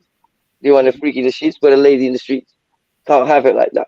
You know what I'm saying? At the same time, you want to hold a relationship. You gotta give people at home what, like, a reason not to go look outside, both male and female. You know what I'm saying? Like, you gotta find a consensus, right? And it's like, okay, there's lines that you draw, things you don't do. Cool. But then again, people are normal. If you're gonna be looking for certain type of shit, then you shouldn't be in a relationship unless you fucked up in the head. You know what I'm saying? But like, see, Caribbean men, the whole I don't go down on a woman, and then they wonder why they get cheated on. For example, you know, I know they're lying. I know, like, well, not all of them are lying. Not all of No, them some are of them lying. no, but no, it's true, you know. Not all No, of but them you is know what? lying. Some of them are Not all really of them is lying. But taking this this thing is on the thing. board that they shouldn't In go our down. house, like, brethren of mine, sorry to cut you, like, friends of mine, males, they be like, what, a blowjob? Are you mad? That's my girl, fam. Nah, man, that's why I go to the prostitutes. And I'm like, did you hear yourself? Hold Did you on. They just hear can what you just said? It's hold like, so, like, you think that you won't take your woman doing oral sex on you because you think that's the meaning, that's why you got prostitutes. That is just the dumbest shit I've ever heard. You know what I'm saying? Like, so and other people, like they don't. It's like they start a relationship, everything goes. Then as soon as they get into the relationship, they start putting sanctions on things. You know what I mean? So now, like, you gotta go look for it outside, but then you got the comfort of the relationship. So now you're living a double life, and that's become normal in society. Like, side chicks and side men are a dime a dozen. Everyone's a side man. Everyone's a side chick. You know, like, this it's really rare to find someone that's in a relationship that is not cheating on their other half on both sides of the fence. you said it's It's very crazy. rare. It is very rare. So you think that everybody that's in a relationship is giving everybody's giving each other bum? Like, most of the people that I know and conversations that I hear, it's just like someone's always complaining that they finding messages and pictures, or they're chatting to someone else. Oh no, I got my man at home. Oh no, I got my girl at home. And you're like, whoa, but I thought, like, for the last 2 months that I've been kicking with you lot, like, you boyfriend and girlfriend. Oh no, no, no, no, no, no. Like, it's become a normal thing in today's day. Like, I don't know, like, you got girls that want to be content creators and have only fan pages, and then complain that their boyfriends are looking at other women, and they expect their boyfriends to accept that. It's like, hang on, that's one of those sort of lines that you have to, like, draw and really find out if you're okay with it. Can I just ask what age catchment you fall into? Me, Echo, Yeah. I'm 41, You're 31. 41. Oh, you're 41. Okay. Why? What's up with that? What's up? Because I'm just listening, and I'm like, wow. You Oh, know. And now you're friends in this age catchment as well. oh, from no, they range from, like, 20s to older. Like, I got friends from all walks of life, and it's a pandemic. It's hit them all. Wow. So I just like, why be in a relationship in the first place? Well, this is the question that's running through my mind, and where are these people in their mind? How old are they? Because this is what I would expect of teenagers and 20-year-olds, really, who are just experimenting with life, not really people who are in their 40s, who are grown, who have, experience of life. Like the society that we live in is full of. But I was just Like, really the world we live in, as like specifically the last 3 to 4 years, has pushed us all in that direction, whether we want it or not. Because it's just been one catastrophe after another, one pushing in that disaster direction. after another. No. So that no, we've now got used to drama. If it's not political, it's a natural catastrophe. If it's not that, it's some celebrity that got caught with their dick out, or Kanye West said something stupid, or Donald Trump. There's always something Putin. What I mean? There's always like Syria. There's always something COVID. So we are all under stress. Drama, drama, drama, drama, drama, drama. Everywhere you go is drama, drama. So now people are just addicted to drama. You know what I'm saying? Like a normal conversation from now, these people complaining about shit. It's like you don't hear someone just sit down and cracking joke. And this It is why you have depends. to be careful about what's going in here. You got to vet the stuff that you're listening to, Absolutely. really and truly, because it's not everything good for eat, good for talk. Them say it's not everything good for ear. You must take into your psyche. Yeah, no food is for thought. That's damaging. Mm-hmm. That's damaging. What I'm hearing. So I'm just saying, and it's not. I'm not trying to pass judgment, but that's very concerning. Very. No, just all you have to do is just pay attention. Just like walk outside one day, sit at the park bench, and pay attention to what other people are saying, or go to the pub and just sit down and eavesdrop. Like on the bus, conversations on the phone, on road. Like just pay attention. Like I don't watch the news. I watch people, and I know shit's bad when the public starts panicking. But it's what kind You of know what people I'm are saying? you watching? That's the question. Everyone, The thing is, I don't everyone. watch the news. I don't watch TV, but I do watch people. That's my job. I work with people. I do it all day, every day. And yet, what you're telling me, I'm like, it's the kind of people you put yourself around as well. I just have to Like, say, yeah, that's that. Yes and no, because I don't just pay attention to my the people that I have around me. Because, like I said, I've got people around me from all walks of life. I don't just segregate to one specific group of people. You know what I'm saying? Like, life throws at you everything, so you just deal with it. You keep it moving. Like, and I observe a lot. You know what I mean? Because I'm a kind of person that I have to watch what I say at all times, because like people can't take my words. Like they often get offended, threatened, or belittled when that's not the case. I just happen to be an educated person, and I use my words. You know what I'm saying? So like, and I like to call shit when I see it. You know what I'm saying? If people coming to me with a subterfuge, using like, um, hmm? What? No, what is Kwame? I sent you a message in the chat. We've got feedback coming from you, so you may need to either come out, come back in, and maybe plug in your headphones. Let me. You can hear us. Hold on. Let me unmute you and see if you can hear. so I'm just saying, and it's not. I'm not. I think he might have his YouTube on at the same time or something. So he listens. Yeah. He's got his something else playing at the same. I think it's got a delay as well. It seems. Yeah. Yeah. But to be quite honest, Kwame's not in the UK. He's in foreign, so that might be because it's Lime or because of Digicel. So yeah, so I just wanted to go through some of the comments. RJ Thomas also said, I think people are confusing dating and sex with emotions and love. Also, because I'm trying to get to some of should have taken Sky 5 minutes seriously. Janet J say fast food, fast fashion, fast relationships, the next culture. I think you've got a great point there. And RJ Thompson said you should say, hey, you wanted right, and now you have a right to pay for me. I think that's when we was talking about women asking the man to pay the bill or something like that. Is that where that coming from? Correct me if I'm Basically, incorrect. basically, that's what you're saying. Yeah. And RJ, would you look at her the same way if she dressed in baggy clothing? I don't Yes. know. Yeah, If you know it, if you got it and you know it, you flaunt it no matter what you're wearing, and you show it. But we So also, Janet said, we also want the same from men as well. yeah, but that's a bit of a sticky one though, because if a man looks after himself, he's vain and he's all up in himself.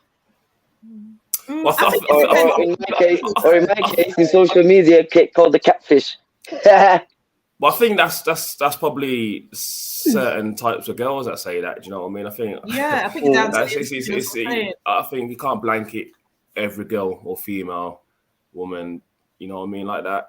But Like everything in this conversation, really, truly, you can't paint everyone with the same brush. But the general consensus, you know what I mean, it's not really helping.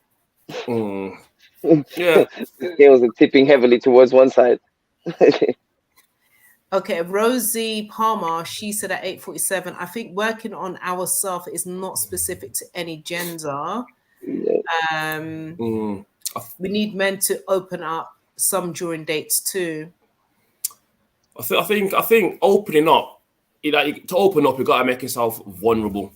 Like that's what I realize. You open up to someone, you make yourself very vulnerable, and you're probably not going to make yourself vulnerable to someone you just met. Like dates are meant to be fun. Like you hear people say the date was boring, the date was dead, and if someone comes out pouring their heart, it probably won't get looked at in a good way. So I think opening up is good, but I think that should come with getting to know someone over time, not just on a date. Do you know what I mean? You wouldn't really want someone to go on a date, whether it may be, whether it's a crazy goal for, I don't know, wine tasting, and then to open up, you'd be like, wow, it's a bit heavy. Do you know what I mean? So I think I kind of disagree with that. You don't want them to open up on a date. Like when you start going out and you're a couple and you have date nights, of course you're going to open up them. But I think if I'm in the dating world, I wouldn't want someone to open up. Like you'll get a false reading from them. You'll probably think they're a bit heavy. They could not be a bit heavy, but if they're opening up, it's going to give out something that's probably a bit of a red flag, I feel. You know, I think he's getting to know someone in the first few months, and I agree with that. once you're comfortable with each other, then you can open up. But you don't want someone to unpackage their load on dates. Personally, I don't think that's I ideal. agree. What do you ladies think? Do you agree with Josiah? Like, Sorry, do we need men to open up some during dates too? So Josiah said, not really. We shouldn't be too, being too vulnerable. We shouldn't be sharing. Basically, what I'm getting is don't share too much too soon. I agree that you need to hold some stuff back for yourself. Yeah, of course. You should never tell anybody everything about yourself, that you have to reserve stuff for yourself. Because sometimes, unfortunately, people will, use stuff against you. Yeah. However, like myself and Kaz, we've discussed before, dating is about collecting data and getting to know that person, getting to know that individual. So if you're not going to be forthcoming with some information about yourself, how is that going to work? The relationship means the ability to relate. Yeah, I think that's it right there. That's it right there. Because you might come up with a conversation that you both can relate with, and you have to yeah, exactly, yeah. And you realize that you have more in common. Like, oh wow, I didn't know. And then you can expand on things. Yeah, definitely. There's definitely necessary topics to be open about, but like you said, some stuff you need to hold back. Just reserve for the time being, at least. Yeah, I think you have to know what you can say from what is not good to talk, because giving certain information can actually save you. Because we want our dating to last a certain amount of time, right? We want to go out, we want to have a good time, and we like this person, and we're having a good time, and we're really feeling the person. But if you give a little, just a little, then you will see what the other person is about, and that can save you. Because if you give a little And I say, look, I'm not saying your whole life story. You're not going to go out and vomit your whole life on somebody, but you're going to give just enough to see if that person is really the person that you want to be around. I remember, and I will give it an example. I remember dating somebody and going out. And it seemed really, really good. It's a nice guy. You know, we're getting on well. And I decided that I was just going to give him a little bit of information about me. Now, this is about what I do for a living. It's not even anything major. It's just about what I do. But that, from his response, it told me that he didn't want to be with somebody who was quite out there in the social media domain. He didn't want to be with somebody that was quite opinionated. He didn't want to be with somebody that, you know, runs talk shows and you know, coaches people, and he didn't and sings and is around male musicians. He didn't want that. Now, I could have not said anything about my life, and I could have just kept it nice and easy, and I would have gone out, and the more I would have gone out with him is the more I would have liked him. Mm. But because I decided to do this quite early, actually I just picked up this guy's not for me.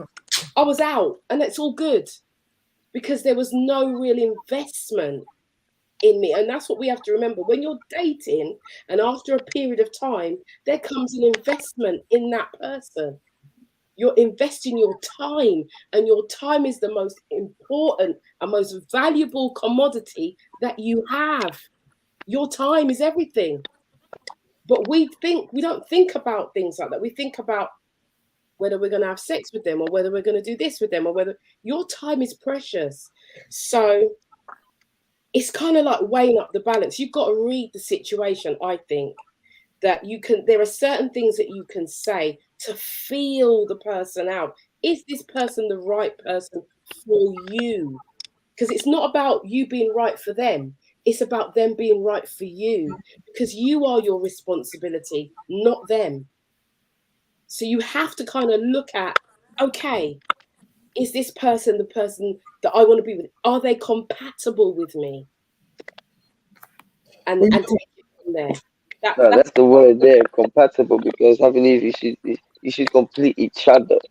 Like, you should be good to each other, because you can be good for you, but not good for each other. I've had relationships like that where she was good for me, but we weren't good for each other. We're talking about dating. We're not in a Yeah, well, we're, but like, dating is a form of, like, you are investing time with this person. You are like creating a relationship with this person, whether you're dating or a full blown official labeled boyfriend girlfriend item. You know what I'm saying? Like, it is like a type of relationship. Like, you've got, that's why they call them friendships. You know what I'm saying? Like you have a relationship with your friend, just not a sexual one. You know what I mean? So, like, and again, you choose your friends. That's why they say you can't choose family, but you can choose your friend's family. You know, so it's like you can have friends that are, like, you know, good together, but you're still friends. Like, you know what I'm saying? Like, you can be good for like 10, 15 minutes, have a cup of coffee, but you can't spend an entire night with them, because you're not good for each other. Because when you're together, like, certain people bring out certain sides of you. You know what I mean? So, like, it's debatable. It's debatable. Well, I mean, just quickly, yeah. I agree with a lot that's being said here. I think in some relationships, I do wonder what is being talked about, because I've heard cases like. Sorry, I'm laughing at myself because I'm there talking away, forgetting I've muted myself. But Kwame's just come on, and Jeremiah's trying to come on to this as well. So sorry, Kels, carry on. Let me just finish. Yeah, that I've come on some.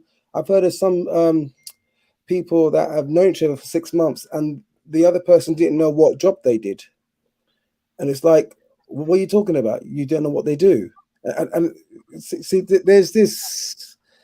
I don't know what words to say. We're like, go and have fun. It's great.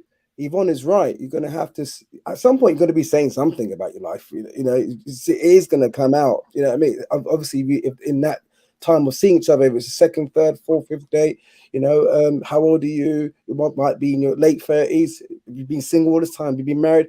at some point things are going to come out. So it does make me wonder if someone's been with that person for 3, 4, 5, 6 months and they didn't know even what job they did. You know, I said it's the base. It depends. Some people don't really particularly care. They just enjoy the company. That's why I say that a lot of people these days they're like honeymoon period chasers. So what I mean by that is like they'll get together with someone, the infatuation stage ends, they move on to the next one. So they're not. It's like they're addicted to the adrenaline of the beginning of a relationship, the dating aspect of things, and then once it starts getting serious, off to the next one. You know what I mean? It's like it's like the concept of relationship is not being grasped fully these days, or the concept of dating. It's like someone said earlier, they're confusing sex with dating. Like, see, sex for me is like you can always make sex good, but you gotta know if you can talk to the person, if you can gel with that person. That's why I always say, don't send me nudes, send me a picture of your medicine cabinet. I want to know who I'm fucking with. Like, you know what I mean? It's just like it's I don't know. Maybe it's because of my age. I don't know, man.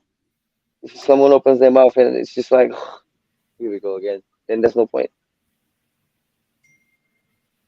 All right, Jeremiah, welcome to the panel. How you doing? He's on mute. Let me unmute him. No, Jeremiah, you have to unmute yourself, bro.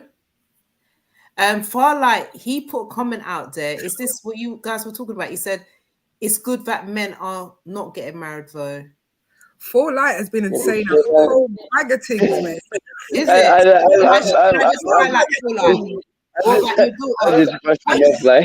Who is Fallout? You know what? I really want Fallout to come into the live. You know, like really, Fallout ain't coming on. Fallout just seems like he's just here to just rock the boat or something. You know, them ways there. Yeah, he likes to stoke the fire. That's so Fallout. He coming on. Who you referring to? Brave. No, so you know what Fallout? May I go share the link? Come in if you are bad somebody, yeah. Come on. So one of the things that he said, answer. Okay, so I'm going to answer one of your questions. He asked if we would be okay if our son wanted to marry a whorish woman. Now, Fallout. People have passed. Yeah. Some people make mistakes. Some people don't. Hey, if my son decides that he married that there woman over there, and I might not agree, I will talk to him. But ultimately, it's his decision. Absolutely. Okay. So I'm not going to judge her because I'm not the judge. That's not me. I will raise my son to love himself and to respect the woman that he wants to be with. If she has a past, she might have changed when she got to him. That's their business. It's not my business. Okay. So I think have I answered you? You know, I don't think we should even give Fallout any energy right now, you know. Because Fallout sounds like one of them trolls. Yeah, he's just taking the mic. Just Oh, he's totally like it's big ego, isn't it? Listen, ego there's a young man at the bottom of the screen. I'd love to hear Jeremiah. Jeremiah, I'd love to hear what you have to say. Has he frozen? No, he's blinking. Oh, okay. Oh, is that what you were saying? I reject girls in the gym all the time because I be the fat ones approaching me, get in shape first. Whatever, man. Yeah. I would love this guy. Everyone, just ladies, avoid this man, innit? Like, I can ban the person. You know, I can take them out. Should I ban them or leave it for entertainment? Like Kim said, but just ignore him. Let's get on with the conversation. Jeremiah. Call him the comic relief.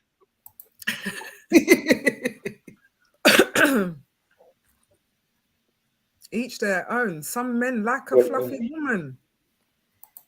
Just because you might like isn't it? that's your preference. Listen, don't bite. We're not highlighting. We're not giving him the attention. And it's for light, not Fortnite, by the way. For light. Not really? Fortnite. No, that's no, because somebody said Fortnite in there. It's like it's not Fortnite, it's Fortnite. Fortnite's just trolling, and he's trying to get. We're giving him what he wants. I feel. Exactly, but It- that's what I'm it- saying. His name is Fortnite, not Nah, Fortnite.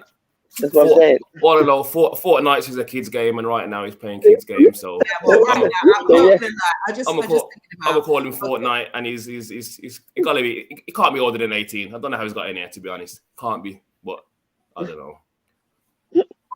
What's this that King Kunta is saying? King Kunta said, "Being a stepfather is a commendable act, my brother." Wow. There's that's somebody why they tell you that's the retreat. a You go back to stepfather the comment you made before. and he was basically saying that we need more stepfathers in the community, that there Yes, are that's children women need to step up. so yeah, Where's Jeremiah? it's gone.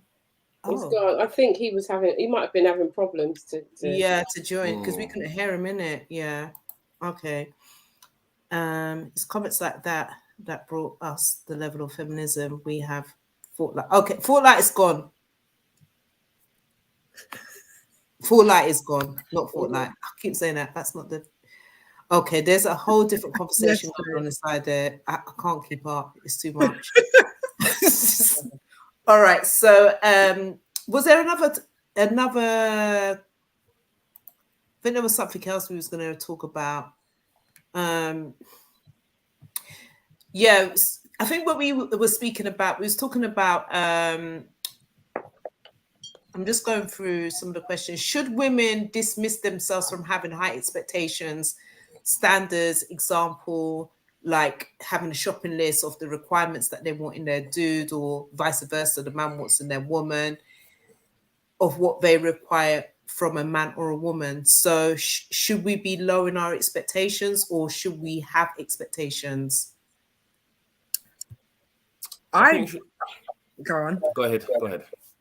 I feel that everybody has their expectations and their standards. And if you know, what you put out and what you want to attract, you have to be very specific about.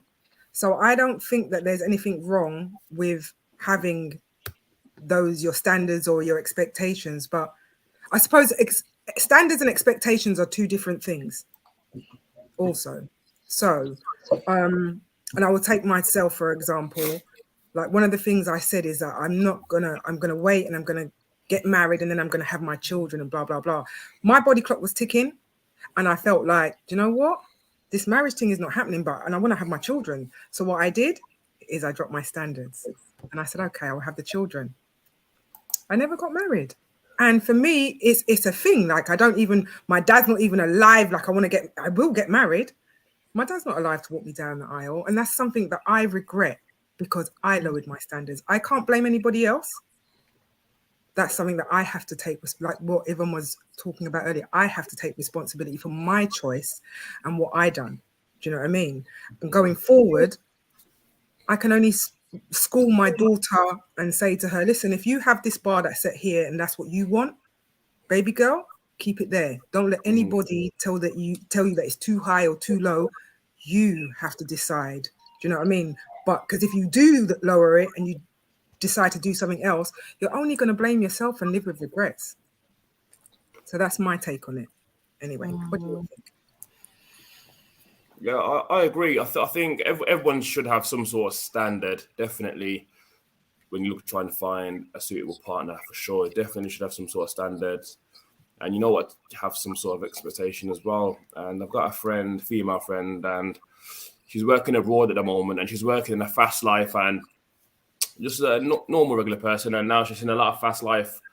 Her sort of expectation has changed, and now she expects a guy to earn six figures as a minimum. And I'm thinking, wow, that's some people's expectations become interchangeable depending on their circumstance. You know what I mean? And I think you should always have a set standard, but some people are very impulsive and they see things that they like again, and they're like, okay, you know what, I want this now. Do you know what I mean? And I think if you're constantly changing what you want or what you think you want, like you're never gonna find a person. Do you know what I mean? Because you'll be around a fast life and you think, I want a fast life. I want a guy that can give me this, that can provide that, and then you'll get with that guy and you find out it's not all that good, and then you've got to go back to something else. You know what I mean? So I think it's important to have standards, but I think people can get caught up in certain things and adjust their standards or expectations to get something they think they want.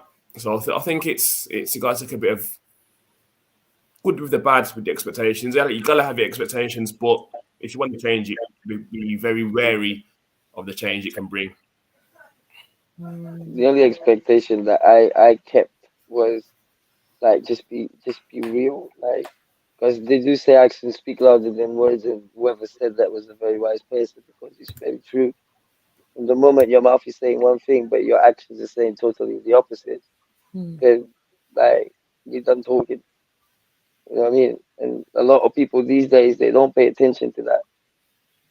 You know what I mean? Like, and I that's one of the things that I do pay attention to. Like, you have to, because people love to say they hate snakes and they real 100%. They keep it 100, but they're like the fakest people in the book.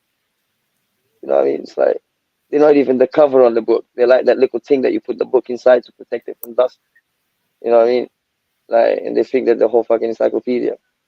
So like, just that's the only expectation I have. Some people can actually trick you because they're good actors. But again, like I said, a few weeks you can only keep, like, take Big Brother for an example. In the beginning, everybody's great.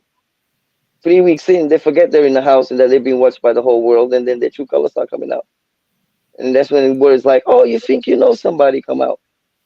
You know what I mean? Just because you never paid attention to the person. Nowadays, you have a conversation and people only want to say what they want to say, but they don't want to hear what the other person has to say.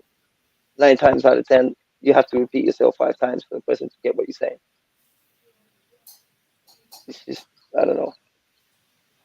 Reality is a cloak these days. If that Kwame, makes sense. yeah. Sorry, Kwame, can you hear us? Because we want to hear from yourself.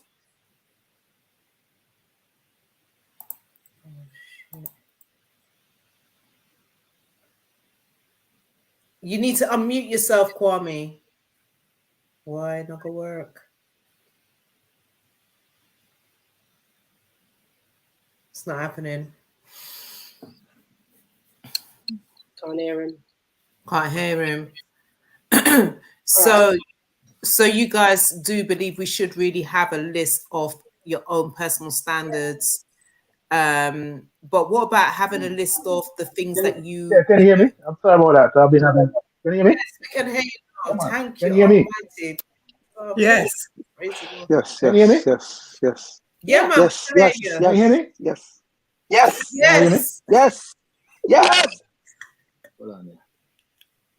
You're not hearing me. You're not hearing me. Yes, We we are are. hearing you. Hear me? 1, 2, Can 1, Yes. 2. you, Can you hear me? is Absolutely. he hearing He's not us? hearing us. Can you hear You me? see No? us? Yes? No? We got to hear you, boy. Not hearing? Hear us. You can hear Yes. us. You not hear me?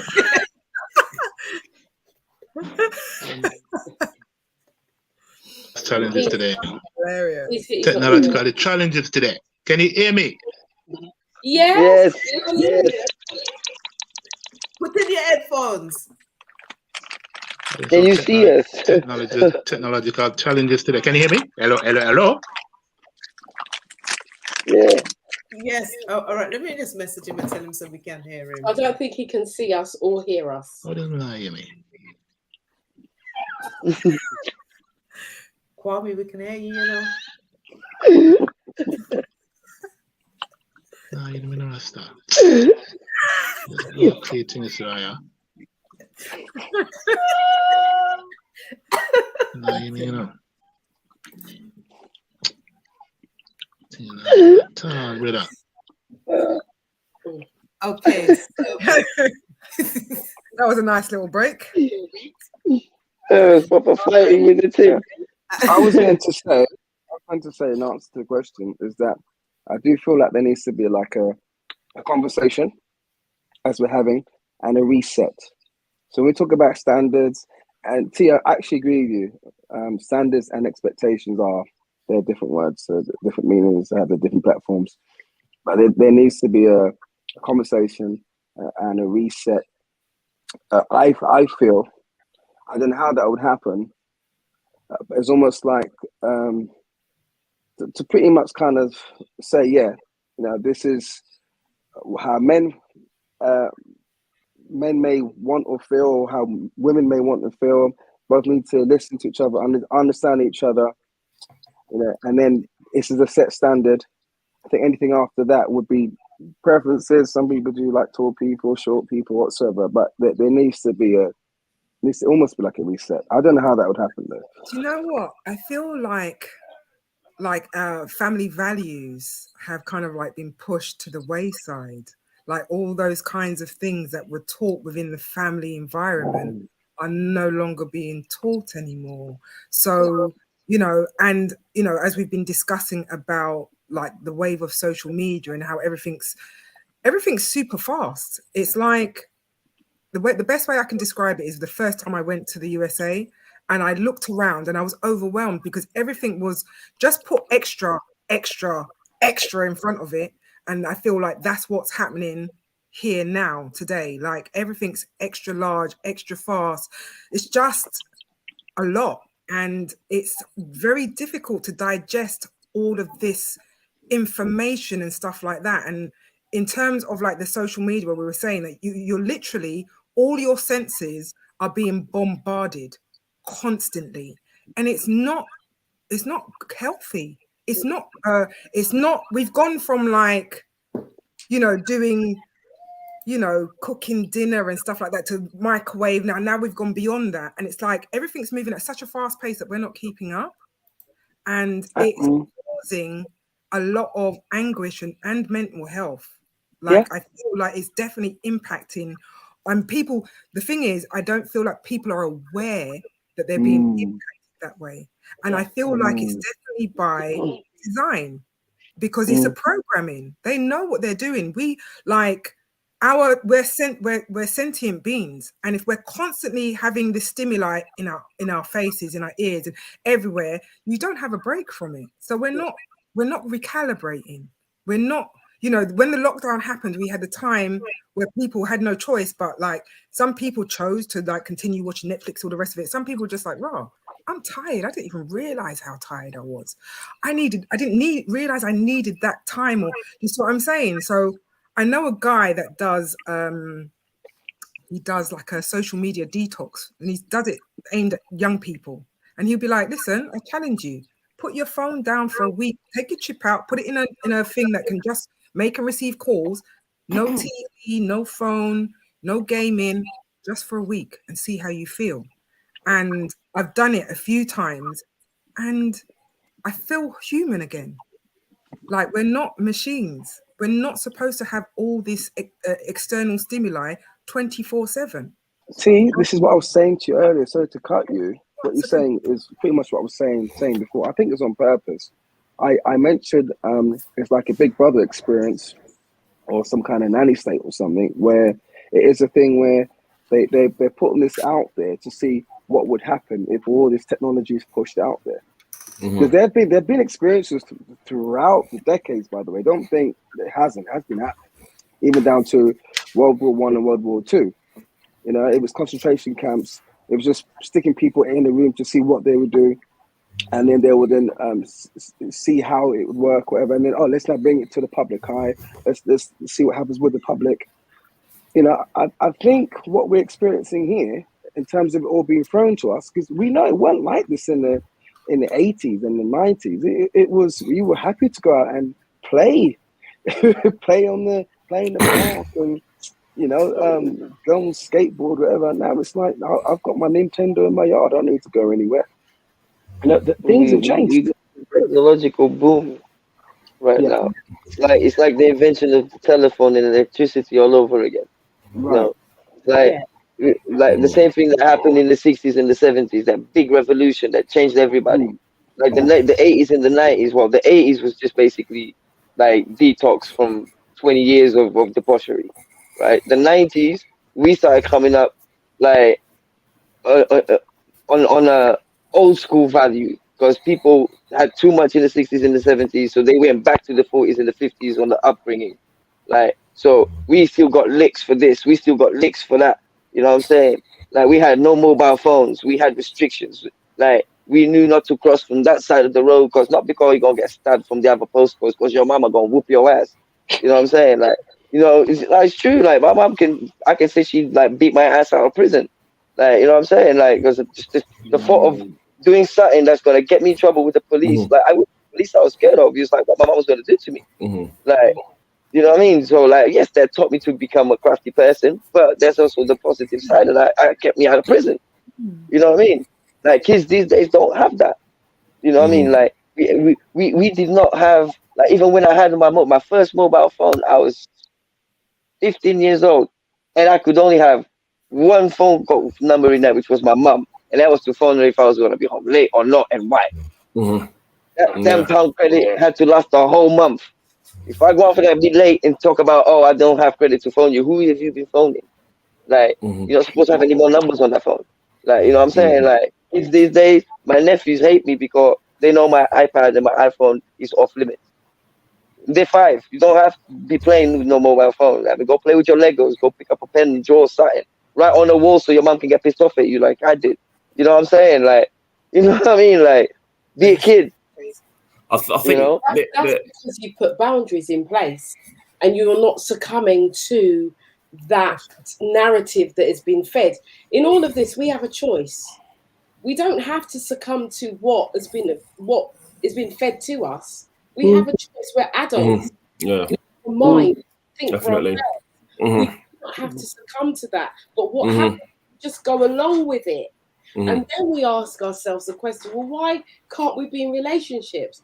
The reason why we can't be in relationships is because we don't know how to communicate. And then there's real communication at a higher level. And not many people can communicate at a higher level now. And that's the truth of the matter. That's true. And the ones that can, we're putting them on pedestal. I think the internet's so powerful now as well. It's like I've got myself off social media now for about a year now. It's the best thing I've ever done. And I think, like, we see, like, you ask any sort of teenager in school what they want to be, they'll say influencer. Do you know what I mean? And I think streamer or YouTuber. And I'm thinking, wow. And it's because there's probably people in school, kids in school that have got YouTube channels that are probably got more followers, more money than their teacher. Do you know what I mean? And I think that's that's sort of the direction the world's going to now. Do you know what I mean? And I think you've got YouTubers fighting professional boxers now, and it's like that's sort of like the latest buzz now. And I think everyone's in their phones. Technological boom. We're gonna have to overdose before we know how to take it. Everyone's in their phones for the wrong reason now. Like Instagram, when it first came out, it was just pictures, and everyone likes to look at pictures. But now you probably struggle to find a picture on Instagram. Do you know what I mean? It's not pictures no more. It's people portraying certain things on there, and it's people are just so they don't even realize they're caught up in it. I didn't, you know what I mean? I wake up and go on Instagram and be scrolling, looking at the same thing on different pages, the same comments, and trying to get a comment in, but I've got lost in 1,000 other comments, and that becomes like you get a few likes, and then you get a happy feeling because someone's liked a comment, and it's like that's what people are into now. It's a popularity contest. More followers, more likes. It's a dopamine hit, yeah. And they've done that by design as well, like the whole scrolling, the algorithm, everything. Yeah. They're literally, the social media, what they're doing is the AI is taking on board our behavior. This is what people are like. You know, it is all by design. But what I wanted to say to you guys is, I think is also very pertinent to the conversation, is the music that people are listening to and watching. Like, I'm a 70s baby, and I grew up with Motown and beautiful love songs and stuff like that, and all of that beautiful stuff, you know. And I was very aware that when my children were young and I wanted to introduce them to music, I was like, okay, I can't let them listen to what's out there because it's nonsense, and what it's teaching them, and the vibration and everything. So they lived on Motown for the 10 years of their life. Michael Jackson, Al Green, all the greats that were singing about, the stuff that's made us, that the struggle, the love, the connection, all that kind of stuff. And when I listen to because now they're teenagers and I have to give them a little bit of you know. And when I look at what everybody is listening to, and it's like, well, what do you expect? Confucius said, you know, you can tell the state of a people by the music that they're listening to. Mhm. I mean, you knew it was going downhill when Black Eyed Peas released a song telling people to shut up, and it was a hit. You know what I mean? Like that's all You they know, say the whole song. Just shut up, shut up, shut up, just shut up, shut up, and he was a hit. He stayed on top for like weeks. You right? know what I mean? That's the level of intellect we're getting in the music these days. Literally, just shut up. Like Um, rappers these days, they talk even like you thought it was impossible for a rapper to talk absolute crap. Tune into drill. Like, don't make no sense.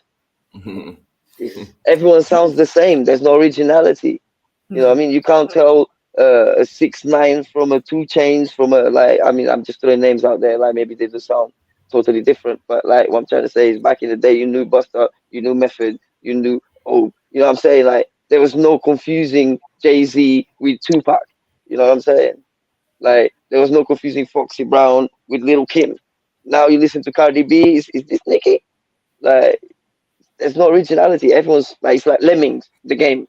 Everyone's following that one thing. Go on, Michelle. I There's know no she. originality in the music. There's no originality in the lyrics. All of those songs, even with the likes of Jay-Z and all of them, they are sampled music from back in the day. There is Yeah, hardly anything that's original anymore. And that's a fact of music. yeah. that's true. Yeah. That's, And it that was a has, fact in the 90s. as black people, that music has been our foundation forever. You know, forever. And now we're just killing each other. The lyrics are just talking about killing each other and not really lifting each other and exalting each other. We just want to kill each other. So in terms of relationships, we don't really stand a chance, to be fair, because that whole love scene with the 80s and the Jodeci's and all of those lovely beats of music, even though some of those beats of music Oh, was by the way, them ones now, they're simps. That's what they're called. Yeah, but then can I just say It's something? simping. Sorry, but even though we're talking about music, and I love 90s music, 80s music, etc., but some of the lyrics in the 90s music was equally just as bad. Like No, talking some about of them was nasty. Undercover Lover, that was my anthem, and it's still like the sideman anthem. Do you get what I'm saying? Like Escape, You're My Little Secret. That's the way we should keep. You know, when you think about it, we was confessing a lot of shit on ourselves, and we was, as women and as man, we was acting and performing in those ways because we wasn't even realizing that we was actually, you know, speaking this as an affirmation on ourselves. And then you're finding yourself in these relationship, you're my little secret, and then you're thinking, I've got my man, but I've got this side man. But you've been confessing that in the dance them. Do you know what I'm saying? And then be listening to in your car and whatever. But I did want to add, Jeanette J said, are we expected to entertain guys on a date like the girls they have been seen on Instagram? Because I'm just thinking about other people's comments as well. Yeah, because she asked that question ages ago. Are we expected to entertain guys on dates like the girls they have been seen on Instagram? No. Guys have to Are answer we that. supposed to entertain girls like the guys they see on Instagram? Same thing. Why? All the guys they see on Instagram, if they're not comparing themselves to other women, they're looking at guys that are buff as hell, driving their big Lamborghinis and living in their big houses and showing their stacks and this, that, and the other. I don't see them looking at no skinny dude, you know, trying to juggle. But that doesn't answer the question because it's not about throwing it back. It's about answering the question. No. Yeah, I know it's about answering the question, but like, I would like to hear her point of view. If she's asking the question, no, hang on. If she's asking the question, she's obviously got an opinion about it, right? I would like to know her opinion so that I can understand the basis of her question, so I can then answer it properly. I think it was based upon what we was talking about earlier, and that question was there from 9:50. Oh, no, sorry, my bad. That was back at 9:53, so it's just over like just under 20 minutes that she said that question. Oh. No, yeah. So But no, the answer to your question is no. No, Just be yeah. yourself. No. The I'd short say answer the is short no. answer is no. Yeah, yeah. And if you're going to go on a date with a guy, then you put your best foot forward. If he doesn't like that and his expectation is somebody that is from Instagram, then go back to Instagram, then, innit? Go and jump into somebody's DMs. Simple. See, that question of expectation that came, I didn't answer. And the thing is, expectation just leads to disappointment. And that's just a fact. It just leads to disappointment. So whilst it's a good thing to have this, it's a really tricky question, but whilst it's a good thing to have some kind of benchmark as to what you would want, I think what you want is different from what you expect. Because when you want something, that's what you want. But it's like me meeting, I don't know, I know Kel, so I'm using Kel's as an example. So I want a black man. I want to be with somebody who's quite gentle, who's respectful, and and is kind, right? So that's what I want. But then there's the expectation that he must open for me, he must cook for me, he must pay my Uber, he must. They're kind of like two. It's the same, but it's kind of like different. So if I have no expectation of how he's going to come across to me, then I can't be disappointed. Do you know what I mean? And the expectation comes from how the other person carries themselves. Because the person who creates the way you carry yourself also generates expectation on the other person. If you carry yourself a certain type of way and talk a certain type of way, then that person is automatically going to expect something from you. You know what I'm saying? Because of the way you carry yourself. But what I'm saying is that expectation leads to disappointment. That's why expectation leads to disappointment, because I'm not saying it's right. Real. They're just basically throwing out a cover. I missed you. Sorry, darling. Say again. I say it's because 90% of the people out there are not being real. That's why expectation leads to disappointment. If you're a real person and everything that you put out is real, then whatever the other person is going to expect from you is pretty much going to be like met, because you're not like capping on anything. So you can't break the other person's expectation. If you show that you're a gentleman from the get-go, that you open doors and that you pull out chairs, and then you stop doing it, then the expectation is broken, right? And if that's not who you're about, you understand?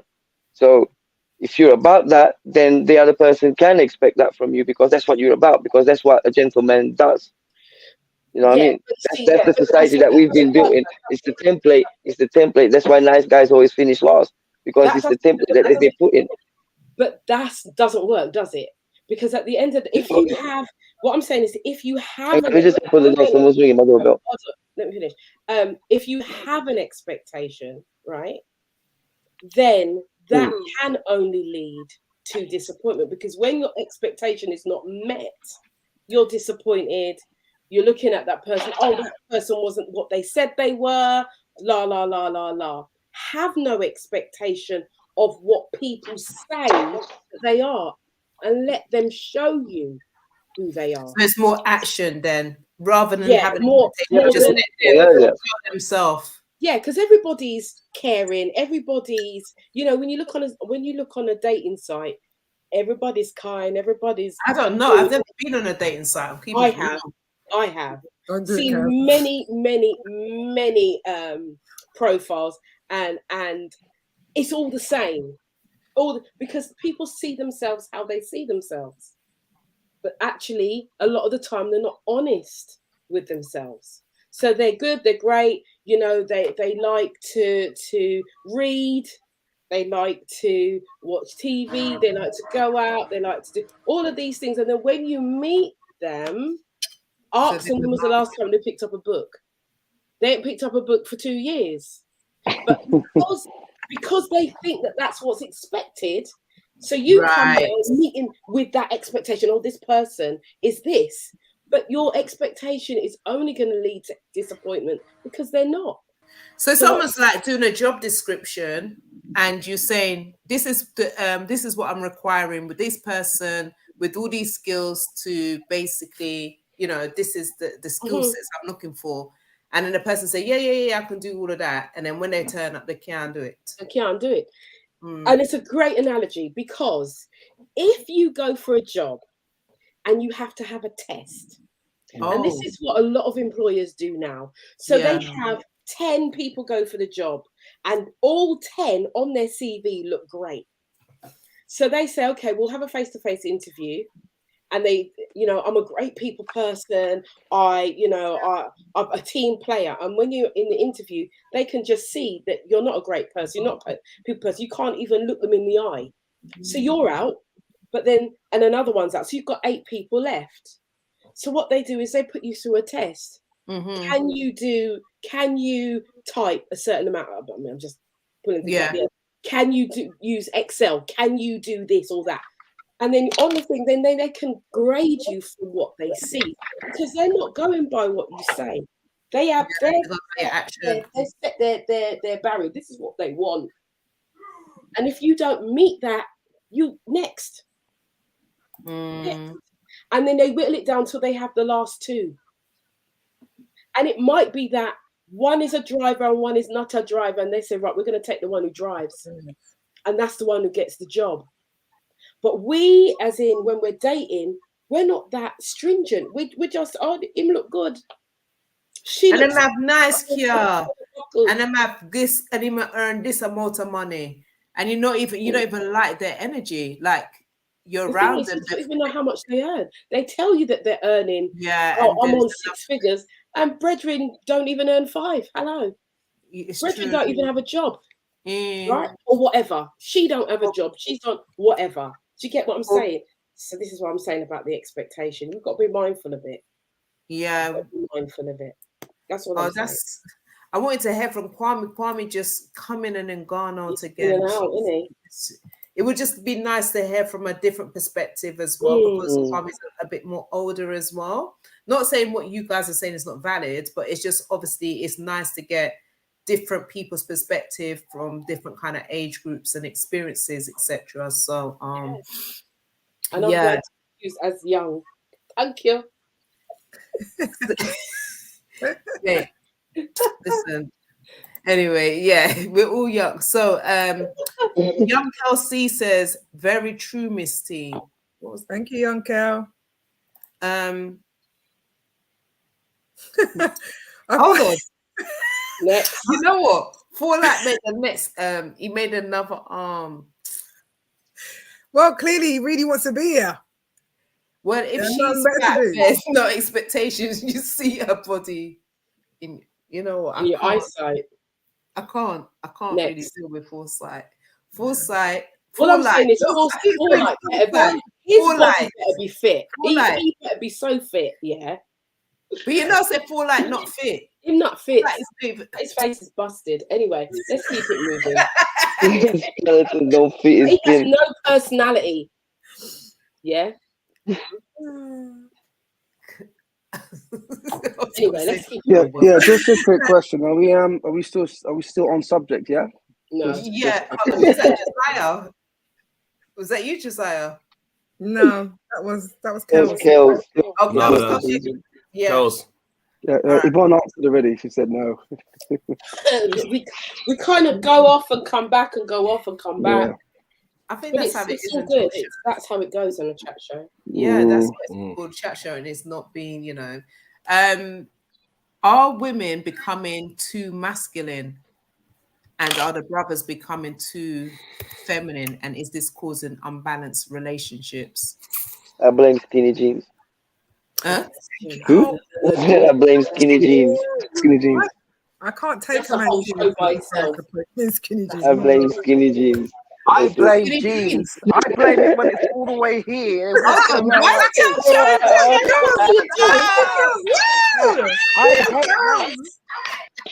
you're gonna have sliding up in your DMs.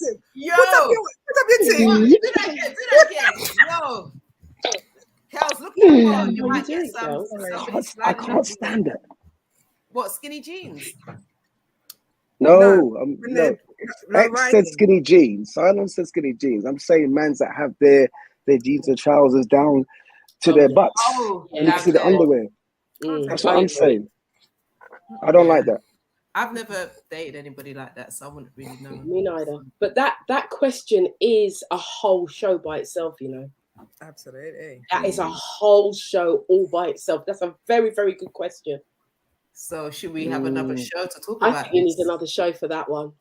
Okay. That's just me. I think that's a whole show. Does anybody want to maybe just give a quick synopsis? Kind of like, I don't know. What was the question again? Sorry. The question was, hold on, let me go back. The question is, are women becoming too masculine and the brothers becoming too feminine, causing an unbalanced relationship? Oof, Yes, I'm gonna have to pop out for a second. Yeah, I'll be back if that's the one. I think. I don't know. It does sound like a whole episode. I think. We did kind of. Sorry, go on. I think you get like there's a new like hashtag or it's been around for a couple of years, like girl boss or female boss, And I think if that's what they mean by masculine, like normally bosses are normally seen historically, men are like men or guys are boss. When I see like female bosses and they don't take shit, women don't take shit anyway. You know what I mean? That they know what they want. And maybe, I guess that does scare some guys. And if a guy shows a bit of emotion, maybe that's called feminine. I don't know. It's kind of a wide scope to answer in sort of one sentence. There's does masculine mean to be more muscly? I don't know. What does it mean, the behaviors? I think Glemmer asked the question as well in the chat, like what is masculine? But I think I'm just going to go to the definition of masculine: having qualities or an appearance is traditionally associated with men or boys. So the woman's having more of that, more of male quality rather than, and the men having more of the feminine quality. So it's like the qualities is like flipped. Does that make sense? Yeah. Yes, it does make sense. Yes. Meant by too masculine. She said, "What's meant by too masculine?" And I think that, yeah, go ahead, Yvonne. I think that this is also about perception, because both men and women have male and feminine energy, both. And that's why sometimes you'll see somebody that's not necessarily gay that's very feminine, and they're just feminine. It's just their nature. But likewise, you will meet a woman who comes across as quite butch. She's not a lesbian, but she's quite butch. We have male and feminine energies anyway. And what happens is that when a woman becomes a CEO, I'm not going to call her a boss chick or a boss babe or whatever. When she becomes a CEO of a company, she has to perform in a certain way in order for that company to work, for it to thrive, for her business to make money. And if she goes in her feminine, the soft, the gentle, the very nurturing, that business is not going to thrive. And what's happened now is that there are a lot of women who have become entrepreneurs. And a lot of women have become entrepreneurs, not necessarily because they want to become entrepreneurs. Some of it is because they've had to find a way of providing for their families because their relationships have not worked. And in some cases, not all, the man has walked away for whatever reason or not. And so she finds herself in a masculine role. And to get the job done, she has to perform in her masculine. She can still perform in her feminine, but to drive the business, she then needs to act in her masculine for it to thrive, and vice versa. If a man is the CEO of let's say a care home, where the nurture side has to be portrayed, he may be seen in some cases as quite effeminate in his way of dealing with the business, because it's more nurturing. It's the more feminine side of him that has to come out in order for that care home to work and to thrive and to give the patients what they need. So the question that was asked in terms of are women and men, are women more masculine and men are more feminine, to some degree, based on the question that was posed from the beginning, that Kel said about feeling the men are feeling like, you know, that what was the word? Rejected. Rejected. They're feeling black men are in fear of black women and in fear of rejection. That's it. Yeah. So I would say in that case, maybe, yeah, there's a little bit of, they're more in tune with their emotion, their feelings, and they're feeling that they cannot put their best foot forward in that respect. So I think it's, again, it's a balance of, you know, because I am a CEO. So I know that in business, I do operate in the masculine. But when I'm in my relationship, I'm not running the relationship. But some women don't know how to do the both. Like, exactly. Well, that's the problem, isn't it? That's the problem. Is that's where when it comes to a relationship with a man. And I think that's where, you know, where men may feel intimidated when they approach a sister or approach a female, because it's like the woman is having to be a boss in a job, or she's a boss of her company. But then when it comes to being in a relationship, it's like she won't back up the man that say she recruited him. Do you get what I'm saying? That's your partner. We're in the pants. Like, it's true. You should know the difference. Like, know your position. Not say know your position. Women don't come for me, but you should know your position, if that makes sense. If you want the man to deal with you in a certain way, you have to deal with the man in a certain way. And that's also the way that we talk to them, the communication, etc. We can't expect our man to turn up and be this king, and we shout after him and then do the most. Like, come on, man. You can't. But equally, I have to say, and this is, I'm going to go to the older men because I can't talk for the younger men. I'm talking about men 50 plus. And this is what I've experienced, and this is what many, you know, I run a relationship show, so the many of the feedback that I get is that generally in those cases, the men can be quite lazy.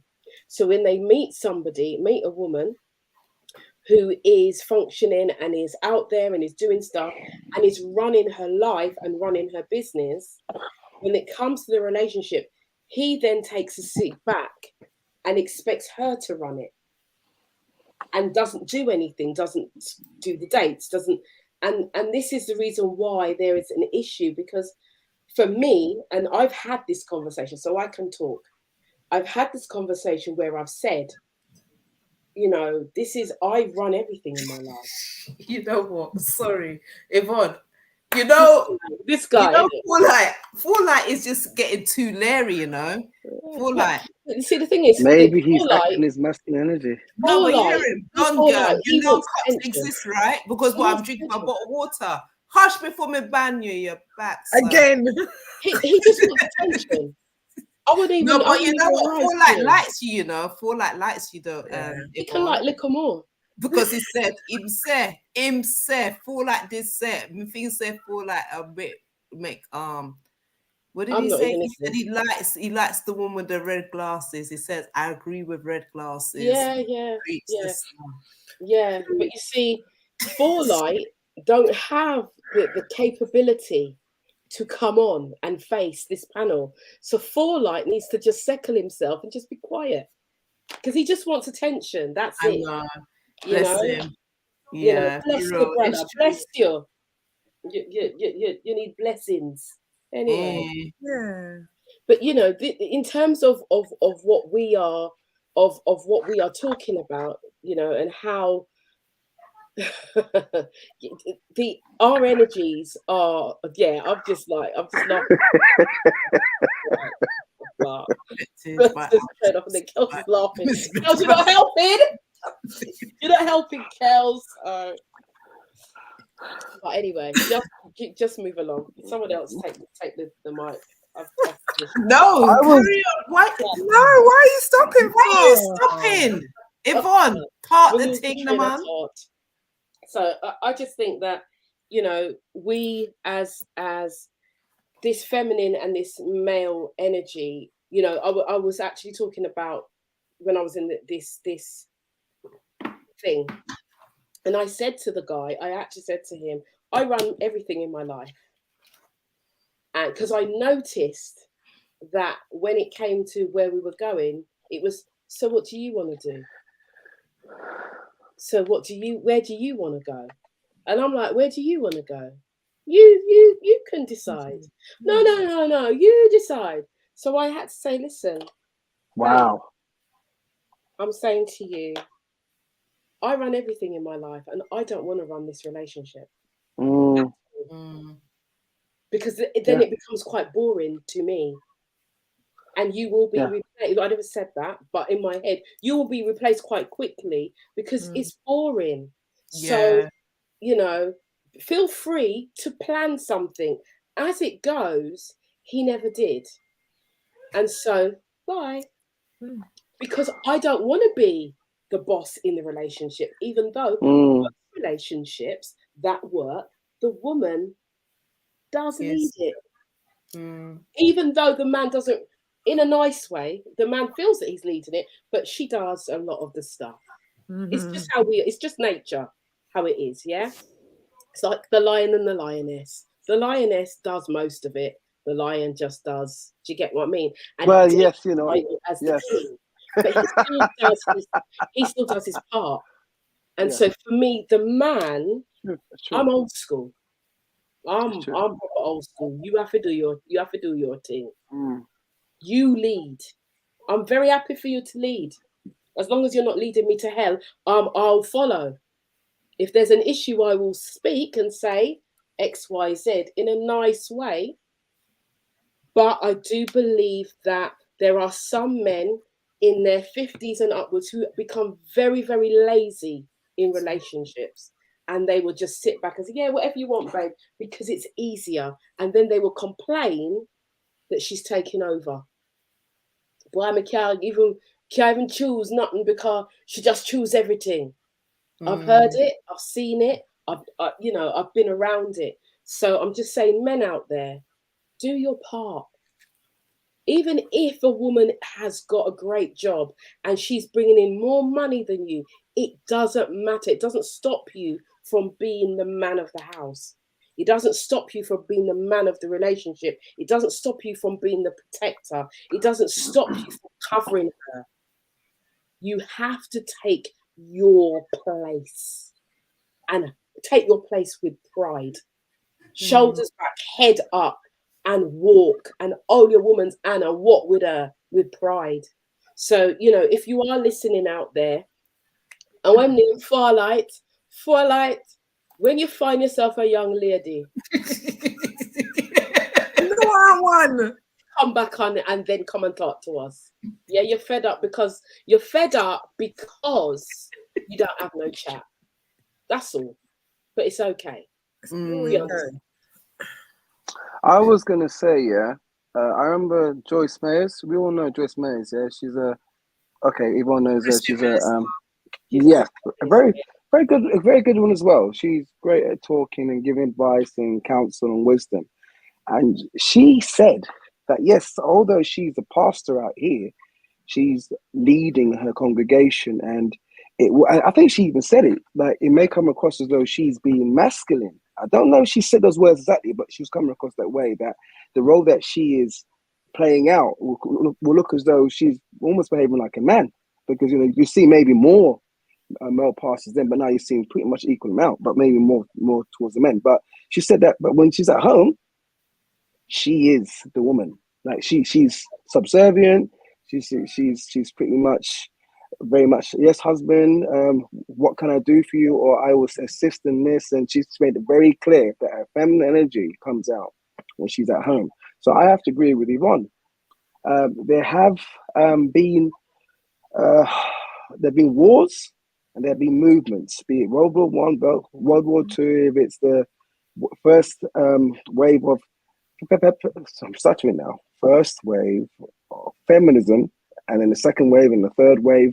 There obviously have been changes throughout the time, so which now women are now coming to their own. And as I think, as you said, it's just pretty much now a balance now of how men and women are now supposed to be. Sorry, Yvonne said it. How men and women are supposed to now be in terms of if it's in the workplace, if it's in your home. And I think that's what we're trying to figure out now. Because at first, yeah, men are still building the houses, the bridges, the airplanes, the helicopters. It is the man's world in that sense. A lot of the stuff you see around you are built by men. At one point, it was women. No. Hold on. If we're talking about infrastructure, yeah, we're talking about if it's the bridges that you see, if it's the airplanes that you see, if it's the houses that you see, yeah, it is in terms of the infrastructure, how things are being built. Men, are doing those things, were and are doing those things. There was come a point though, especially in World War I and World War II, that men were going out to war. So there's certain things that men were not able to do because they're out to war. So women had to do it. Yeah. The queen at the time, she wasn't queen. Well, she wasn't queen then. She became queen in 1952. So that's Queen Elizabeth. She was a mechanic. Yeah. So she was doing a man's job because there's no man doing it. So she had to do it.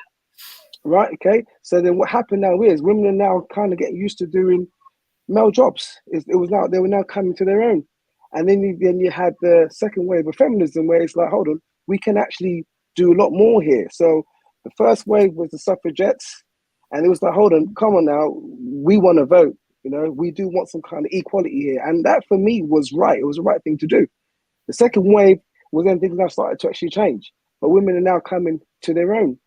And now it's like, here we are right now. And it's like, okay, well, women can be the CEO in the workplace, and they would have to put on a certain character that might come across as being masculine, but they have to do that. But Yvonne is saying that, well, if I'm on a date or I have a relationship, or I'm in the house, my man's my man. I am a woman. This is my role in the house. But if I am at work, this is my role there. And that's where, I was saying like a reset is that conversation that we're having is we're putting these things in place, of like how a man ought to be, how a woman ought to be. Because it's like, for instance, I'm a driving instructor, as some of you know. Yeah. Do you think I'm always in my masculine energy? No, I'm not. Yeah. I have to put on the gentle, for both men and women. Well, I should say women first, but also for the men. I have to show a bit of wisdom in terms of how I deliver what I'm going to say. I can't say, what wrong with you? Yeah, I eat that whoosh. You know what I mean? For one, they might understand me. Okay, right? But secondly, it's like they may not respond to that very nicely. So I have to put on a more of a gentle approach, so that they can, understand where I'm coming from. And so this is what I'm saying to you. You have to like kind of know, what energy you're going to work in, but also know that we are now in an evolving world. Kaz, I think you're about to disagree with me on something. Sorry? No, I thought you were going to say something. Anyway, go on. I was going to say something, but carry on. No, that's it. I'm done. T, do you want to say something? Because no, you were speaking about the pastor, and what came to mind in terms of those kind of relationships, and it's not actually taught, is for when a woman needs to be submissive to her husband, yes, or to her partner that she's chosen to be with. And that is not something that is, I feel like sometimes it's something that has to be taught and learned. Like, it's not something that you just necessarily will know. And that comes with knowing yourself, knowing your partner, and being wise within that arena, Yeah, like I said, unfortunately, some of these things that we're discussing, it's like, I think somebody put it in the comments, there's nature and there's nurture, and some of these things that we have expectations about, people haven't been taught them. It's depending on where they're coming from. I was speaking about family values and things like that. Not everybody's coming from the same place. Not everybody's coming from, the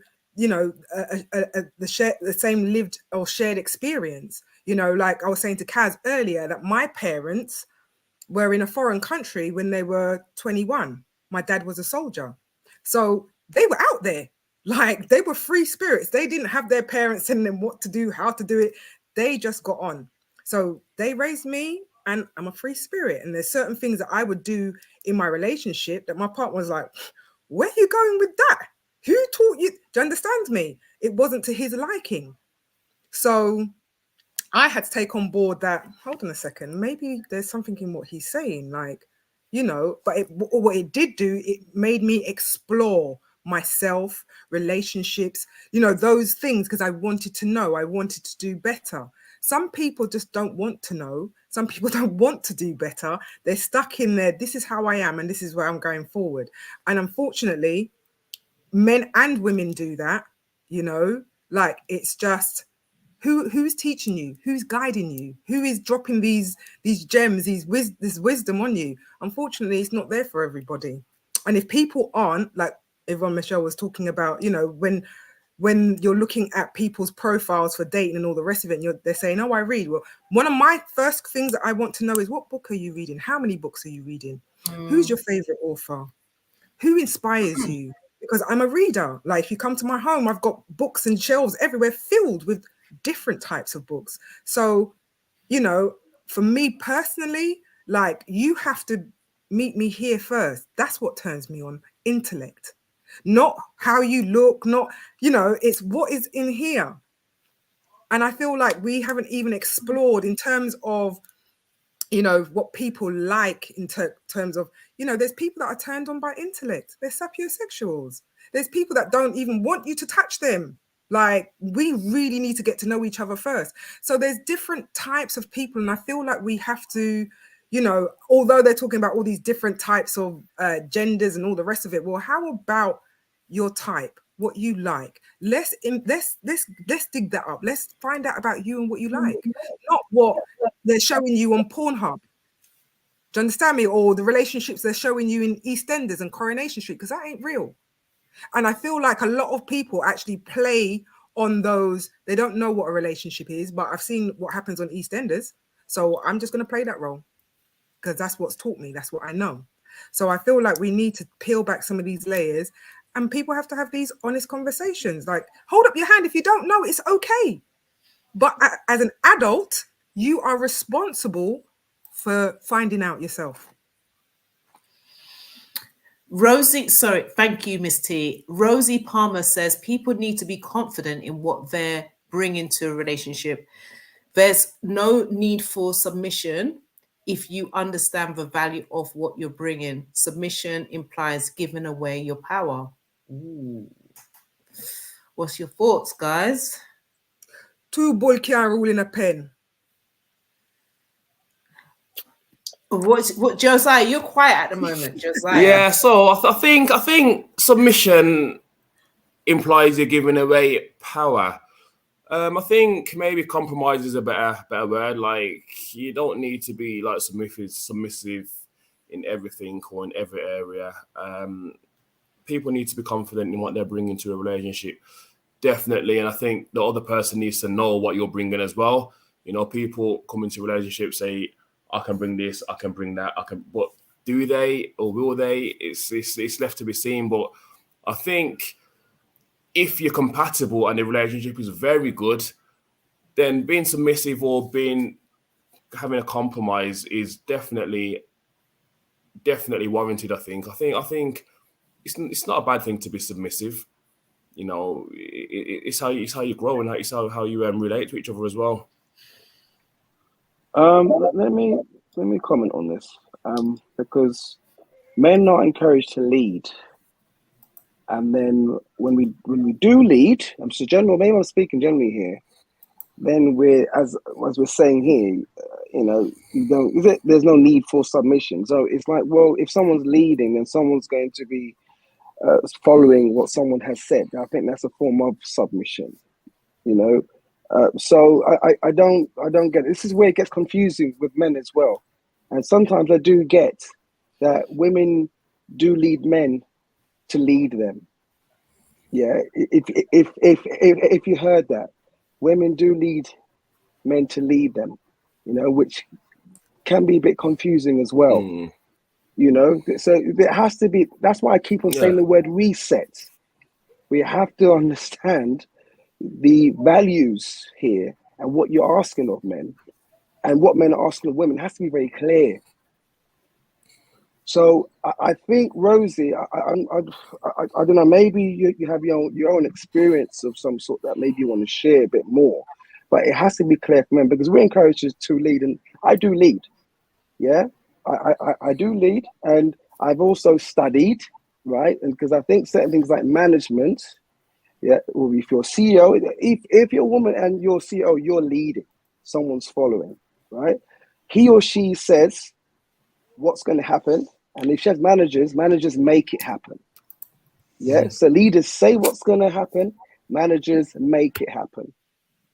Okay, so that doesn't mean that if a woman is in a relationship, she's not going to help to make it happen. She most probably, as an example, the lioness goes out and hunts. She's making it happen. She's bringing food into the camp, so everybody else, feeds off what she's actually brought in, or the group of women. Sometimes men do actually take part in the hunt, but most times it's the female doing it. And yes, the male comes and takes a lion's share, but she does come and she manages, what's actually happening there. So, there is a very clear order in the lion pride. When you have a summit like that being said, it's very unclear what you're asking of men. So you was talking about submission. Man comes in from hard at work, and you're very clear that you're the woman, and he's come in. He's going to want some peace. He may not want to be just like noise, and you may need to just accept that, and follow his lead, and that he just wants that peace at that time. And don't think that a man doesn't want to be look after his queen either, because he's going to want to do the same. Yeah, but once again, it's that order, and knowing that both parties are taken care of. But that comment there for me, that was a little bit. What do you want? Like, what do you want from us, men? Because we want to know as well what women want. What women want from us. Sorry, go on. But then, do you not think then, because based upon what you just said about, like the man coming home and he wants to come home, he wants food to eat and everything else. Remember, you got different types of women now. You got like the modern No, day. I know. I said peace. I said Equally, he may want to come home and he may just want some peace. Yeah, I hear you. But yeah, I didn't say he wants food to eat. I never said that. But no, anyway, go on. All right. Okay. So what I want to try and say here is, you got to remember, times is kind of changing it. So you got different types of women, whereas, and I think also this could be kind of cultural as well to a certain extent. That's what I'm kind of getting in my head, because I remember I was speaking to a friend of mine, and she used to live in Nigeria, and she's got some friends that are proper entrepreneurs, proper CEO. But when it comes to them and their husband, don't mess about. They are submissive to their husband. Right. Whereas us in the West, we're quite, not all women, so nobody come for me, just expressing based upon a conversation I've had with a sister in the West, we've got an issue with this submissive kind of thing. You understand what I'm saying? Whereas certain parts of, like, say, Africa, etc., it's more, like they understand a man is a man regardless, and if their position is that they're the one that's earning the money, whatever, but they will still take that submission kind of role because of how they've kind of like been brought up, their culture, their values, and everything else. Well, whereas women in this, well, I say in the West, in UK, maybe just UK, if you say that to a woman that the man may want the food, they want to hear the noise, she may have a problem with that because of like a culture kind of difference, and because they've become like a different, I don't even know if I'm making sense, but quite like a modern day kind of woman. Am I kind of... You are making lots of sense, Kaz. The with submission, the word in itself, I think for those who are in the European side of the world, is very harsh. And because there have been many women who have experienced domestic violence and sexual violence, because of that, the word submission has a different connotation to it. So, Kaz, you mentioned about being in Africa. In Africa, it's a different culture to culture in England. culture in the Caribbean. It's a very different culture, right? So, and then you have the gospel side of it as well. You have the church side of it. So we're dealing with Black people, so you've got the church side where it talks about wives must be submissive to their husbands, but actually the scripture actually says be submissive to one another, right? And so it means that there must be give and take in a relationship. So when one is strong, the other one can follow. When the other one is weak, the other one can take the role of being the stronger one, and the other one will follow. For most marriages to work, most relationships to work, it's not one person that leads. They both lead Hold on. at times. Hold on. Is it Ephesians chapter 5? If we're going to go with scripture, yeah. I'm not going in the Bible right now, but I'm just Oh, talking. I thought because what you said, it sounded as though it might have been scripture. So if that's not the case, So then fine. there is a part in the Bible. I don't know where it is. All right, let me tell you, there is a part that I think is from Ephesians chapter 5, which is men love your wives. That's obviously going to have its Christ loves meaning. the church. No, I wasn't going to say that. Oh, my Men bad. love their wives, right? And women and wives submit to your husbands. Yeah, That is that's said one there. scripture, but that's not the only Yeah, scripture. there is obviously a number of scriptures. Yeah, okay, but that one obviously it breaks down what's happening there. So obviously that might need a bit of dissecting itself. Okay, Yeah. what I'm But saying again, here. that's a whole different show. Sorry. Right. That's a whole different show, right? But you mentioned where it seems that it was coming back to the church. That's what it sounded like. Maybe I listened wrong. That was a little snippet. There was lots of other context in there. That was just a little snippet, Kels. So I'm saying that in terms of relationships, men submit to women, women submit to men. In the British people, they see it one way. Africans see it another way. Church people see it another way. So I'm giving a fuller picture of context of where this comes from and why this may have been put out there on the feed. And when we look at submission, what does that actually mean? So if we take it into the workplace now, when you have a manager, because people don't like the word submission, but if we take it out of the context of relationship and look at it from a broader view, you work, your manager tells you what to do. Your manager feeds you what work you can do. You then go back to the manager and you say X, Y, Z.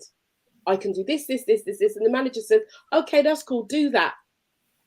And then when you finish doing that, you can do this. And we all agree and we say, yeah, sometimes you can be stink with the manager and say, now you can go and do it yourself, or she can do it herself, whatever it is. But most case scenarios, when you're at work and you have a job to do, you do it, you get it done because you're being paid, right? When you're in a relationship, it's very similar.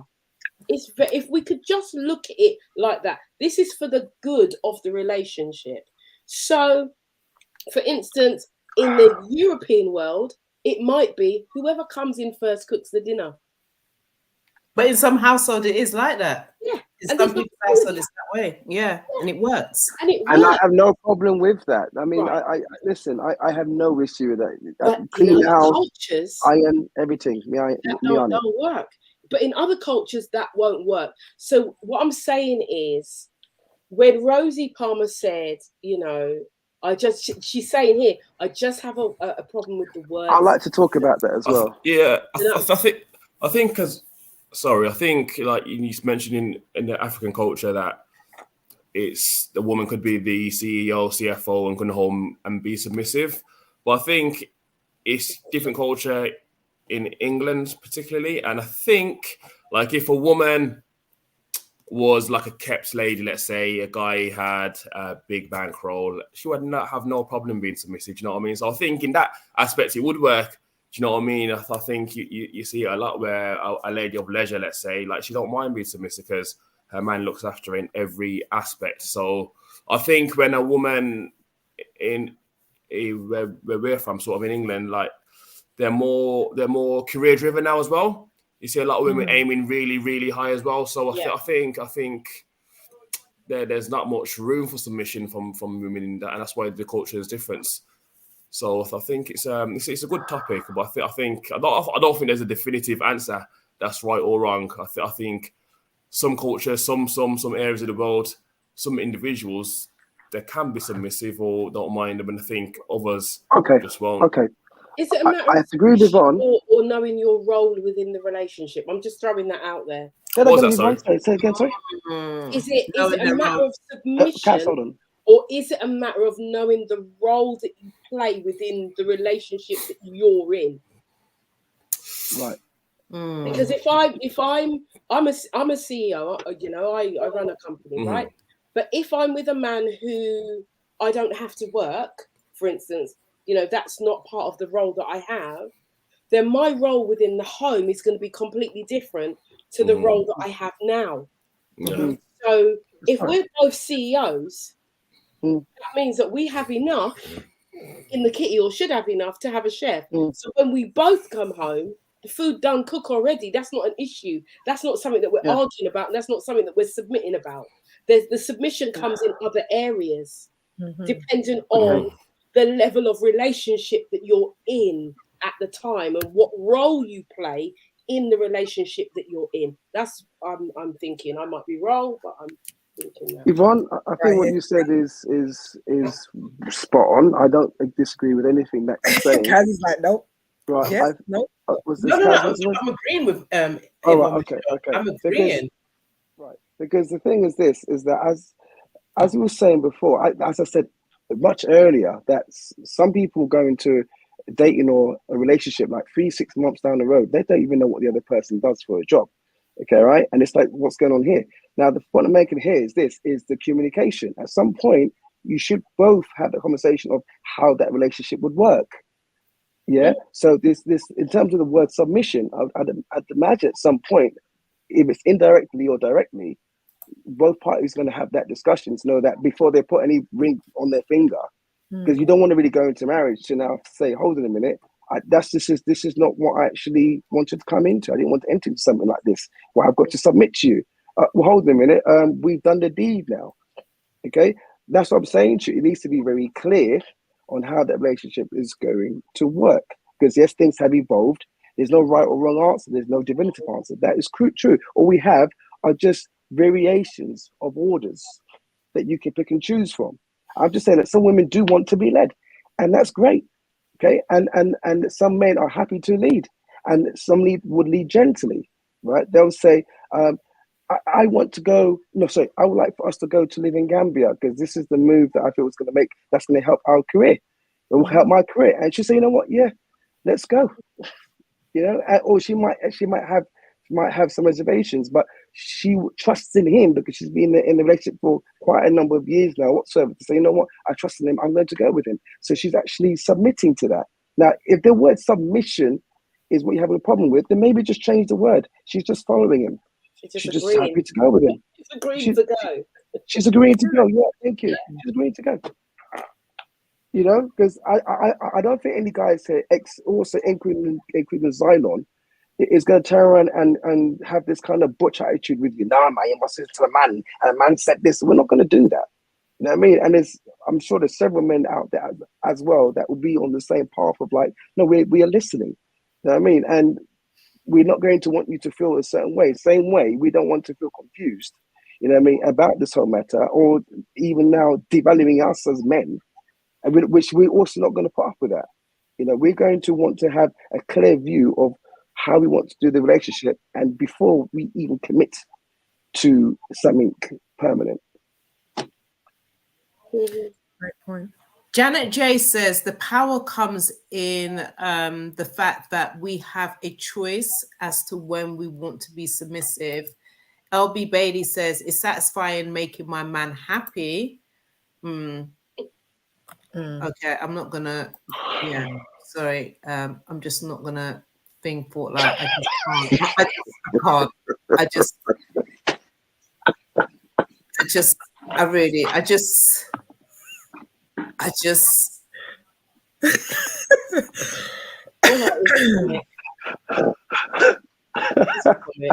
think, you know, this discussion is just Yeah. Okay, you know what, Kaz, I know you're running this show. It's great. It's almost 11 o'clock, isn't it? So Yeah, I think we should just let's bring it to a real end now, because Yeah, 'cause you lot going out or something? You lot going raving or something? not tonight, tomorrow No. night. Okay. Yeah, are you going out? Tonight? No, tomorrow. Oh no. I was singing tomorrow night. Oh, I was. oh yeah, because you're a singer, aren't you? Yeah, I do As that. well. There's many different hats. Yeah. Mm. But no, I'm gonna be in. I'm going to have many bottles or maybe a few bottles of prosecco. I'm going to watch a great film. And I'll tell you why. I have hypertension. I have discovered, and it's at grade 2, nearly 3. I took my blood pressure for the show, and it's high.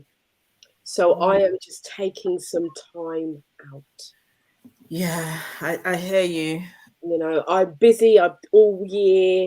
Lots of things. We had that conversation a few days ago about some of the things, and I was feeling a little bit woe, and something just said to me, take your blood pressure, and it was actually in a dream, take your blood pressure. So I took my blood pressure, and it's high. So I am just taking it easy. So yeah. Yeah, hypertension is a silent killer, and a lot of our people have had strokes and all kinds of stuff. So I'm just dressing back and health comes first. So so I'm gonna have a lovely time tomorrow. Few glasses and watch a lovely film and just chill. Nice bubble bath and just see the new year in a different way. I'm not gonna lie, I would love to do that, but it's only because it's Janelle's birthday. Okay. That's why I'm going out. I really don't particularly want to go out for New Year's, if I'm going to be honest. Yeah. I haven't done that in a long time in the UK. It's just. I'm normally working. I'm normally singing somewhere. Right. But, I'm like, health is your wealth. Yeah. And, sometimes you just have to exercise some wisdom. Yeah. What about your? Sorry, Josiah, Kels, what you guys got planned? Because obviously today is the last Friday of 2022. What's your plans? I normally do security on this night and not some money somewhere, and just use my masculine and feminine energy all at the same time to calm people down. Okay, I don't just cough up and punch up people. Yeah, I use my words to just tame people and say, "Listen, come on, man. You know you're coming for a good time. Why are you shame up yourself for? You're a beautiful young lady. Come on, what's wrong with you? Come on, just chill out. We'll let you go in if you just calm down." That's a good approach. That's right, man. I know how to do my job, bro. You get me? You know what I mean? I use my masculine and feminine energy. You know what I mean? I will help, if you don't be quiet. But I know you don't want me to do that. So come on, calm down. You got a nice young lady. Come in, have a good time. Okay, then I'll come and do that then. And then come in, yeah. But no one's giving me a call. So I take it that I'm not going to be working at night. I think, like Yvonne, I need to just, I've done my master's this year. You know what I mean? It was a whole year of study. I need to just, I still got a few more courses to do, but you know what I mean? I think I could do it. Thank you. Well done. Super proud of you. Super proud. Thank you. Josiah, what's your plans for tomorrow? I don't really do anything big on New Year's Eve anymore, to be honest. So I think we're just going for a meal somewhere at a restaurant. I think the table's booked for about 8 o'clock. So in the day, it's going to be just a normal day for me. Probably go gym, walk the dog, cook, and then going to go for some food about 8 o'clock, and then I'll probably be back for about 10:30, and then it will probably just see what's on the TV. So I mean, I don't really take it in and make it a special day, to be honest. I'm sort of past that. So it's just another normal day, but I'll just dress up a bit nice for the restaurant, I guess, and then have some good food. Amazing. And T, well, I know what you're doing. But... I know what I'm doing. I'm rolling with you. We're rolling together. We're going to go and celebrate our girl's birthday. So, nice. Yeah. And normally I'm not a person that goes out around this time either. I'm quite happy to stay in the house, but yeah, I don't mind popping out, sharing some joy. Should be fun. Mhm. You know, I can't deal with Fallout, you know. Why? Your fortnight back, is he? Fallout is rank, you know. Really, Rank. He's really rank. You don't even want to read what he's saying, just like he's actually coming for you now. Oh my man, Fortnite's all right, you know. Fortnite's Fallout good. was good. Fallout. Fortnite's a good guy, man. It's a boy. It's a boy. It would have been nice if Fallout came on the show, you know. It would have been. RJ's been on him like, show your face, show your face, show your face. Show your face, isn't it? Can't manage it, man. Let him stay 2022 hidden. Anyway, I thought you were going to the gym. Go on now. Okay. Did you go to the gym? It's been a long time. Like, where you still here for? Anyway. Fallout is anyway. Yeah, he made certain comments, and it was coming for the single women, and I just did. I was just because I just. I'm telling you, Fortnite gets no gal. I'm telling you right now. That's Right. Fortnite gets no gal. I'm telling you. In it, Fortnite, no gal, and it's bitter. The bitter. He said, man. "I'm gonna wreck y'all." Yeah. Okay. All right. Okay. If you say so. Anyway, so thank you everybody for coming on the platform this evening. This is the last show of 2022. If it's your first time to this platform, please ensure that you have subscribed to the channel. Also, liked today's show. Do check out some of our other shows previously. You will not be disappointed. And yeah, we have no shows until the end of January because we are taking a break because we need a rest. We have served you and we think we've done a great job, and it's now time for us to serve ourselves because self-care is important. So, but we may hop on every now and then on Instagram and TikTok. I didn't realize on TikTok you can actually do lives. Did anybody know that? I didn't know that either. I didn't know that. I only found that today. Yeah. You not have to have a certain amount of following or something. Oh, is it? I think so. I think you is have it to like have 1,000? Yeah, I think so. Oh, okay. So we're gonna have to up the game so we can go live on TikTok then. Yeah. Yeah. So it's a good place to be. Yeah, I think it's a good platform to be on because it just makes sense. So so ladies and gentlemen, boys and girls, thank you.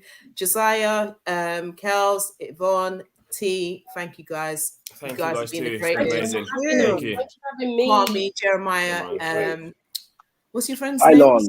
Zylon. Why am I having problems saying Zylon when I've got a nephew called Zalon? Zion. Never mind. Zylon. Yeah, he was good. I like some of his points of view. Different. He was great. You can tell him that, Charles. I said he was great. Yeah. Yeah, we'll tell him. Guys, thank you. Josiah, thanks, bro, for coming on. Silent, these guys, I told them about it and they said, yeah, I'm on it. And there was a few others, but they couldn't make it. As always, Kaz, T, honestly, you guys are amazing. Make 2023 be even greater than this year, because you guys are superb. Yvonne, I think you're amazing, Yvonne. Just do your thing, come hard next year, right? And let's be the change. Hey, yeah, amazing family. Yeah, man. Thank you, and Kaz. I just want to thank you and T for having me on. We spoke in the week, and there's been some issues, and it's been really good for me to be. This is the first time that I've done a live in a long. No, I'm telling a lie because I've been doing some. No, actually, they've not been live. I've recorded and posted. I haven't been on live at all for months and months and months. Every recording you see has been pre-recorded or it's been an old one that I've revamped and edited. So this is the first time. And it's the last day of the year, practically. So I want to thank you just for that, to give me that foundation to get back out there. So thank you, my darlings. Thank you, Queens. I appreciate you so much. I really do. I just want to say, thank you, Kels, for bringing this all together and bringing up the subject. Thank you. Yeah, because if it wasn't for you, Kels, we wouldn't have done this today. I'm keeping it real. Now, my feminine energy. Oh my gosh. I really can't deal with you. You are just too much. Like, seriously. You coming like the Wine brothers. They act very much in their feminine energy, don't they? They do, but they're hilarious. Yeah, which But is that's great. why they get so many people following them as well, because Yeah. people can relate. Men and women can relate to them. Yeah. They're not too feminine, but they're not too masculine. So They're non-threatening. yes, Yeah. Yeah. That's the one. Yeah. No, it was an honor and pleasure, and as I said as well, Yvonne, I thought of Yvonne straight away because Yvonne is amazing in this area of conversation, but as well as young ladies as well in terms of what you do. Hey man, 2023. That's all I can say. Yeah. I hear you. Sorry. RJ Thompson, I hear you. Yeah. She said, I would figure a man with 3 girlfriends wouldn't have a problem showing your face. Right? For lights. Yes. But you know, people's good with words when it's not, they're not in reality, innit? Yeah, you can hide behind the camera. Go and hide. Hide yourself. Oh, mate. Well, invite us onto your show, Fortlight. I'm sure it'll be a joy. Yeah. We're all waiting for the invitation. I think we should have a part 2. So what do you think we should? I think maybe we should have like little conversations like this, maybe every 2 months or so. What you guys think? Have a topic, people put out there. We think you just like else? Sounds good. Yeah, I mean, I talked to Cows in another group anyway, so so we can all we always going back and forth about certain topics as well. So voice notes a lot. So we can I thought between us we can think of a topic or 2 and then pull it to you guys and see what you think and get the discussion going again. When something's like inspired as well, they're the best times, So I would imagine that will happen, and then we can plan it for you. It's not the last time. But thank you for the people that were on YouTube and Facebook. You guys were amazing as well. Let's not forget them. They were great. The comments were great.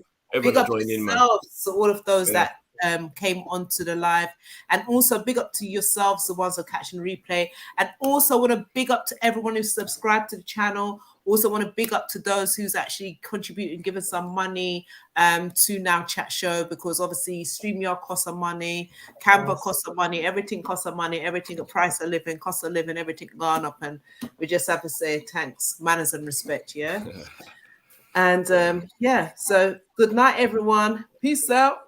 Have a nice night. one. Thank you, guys. Happy New Year.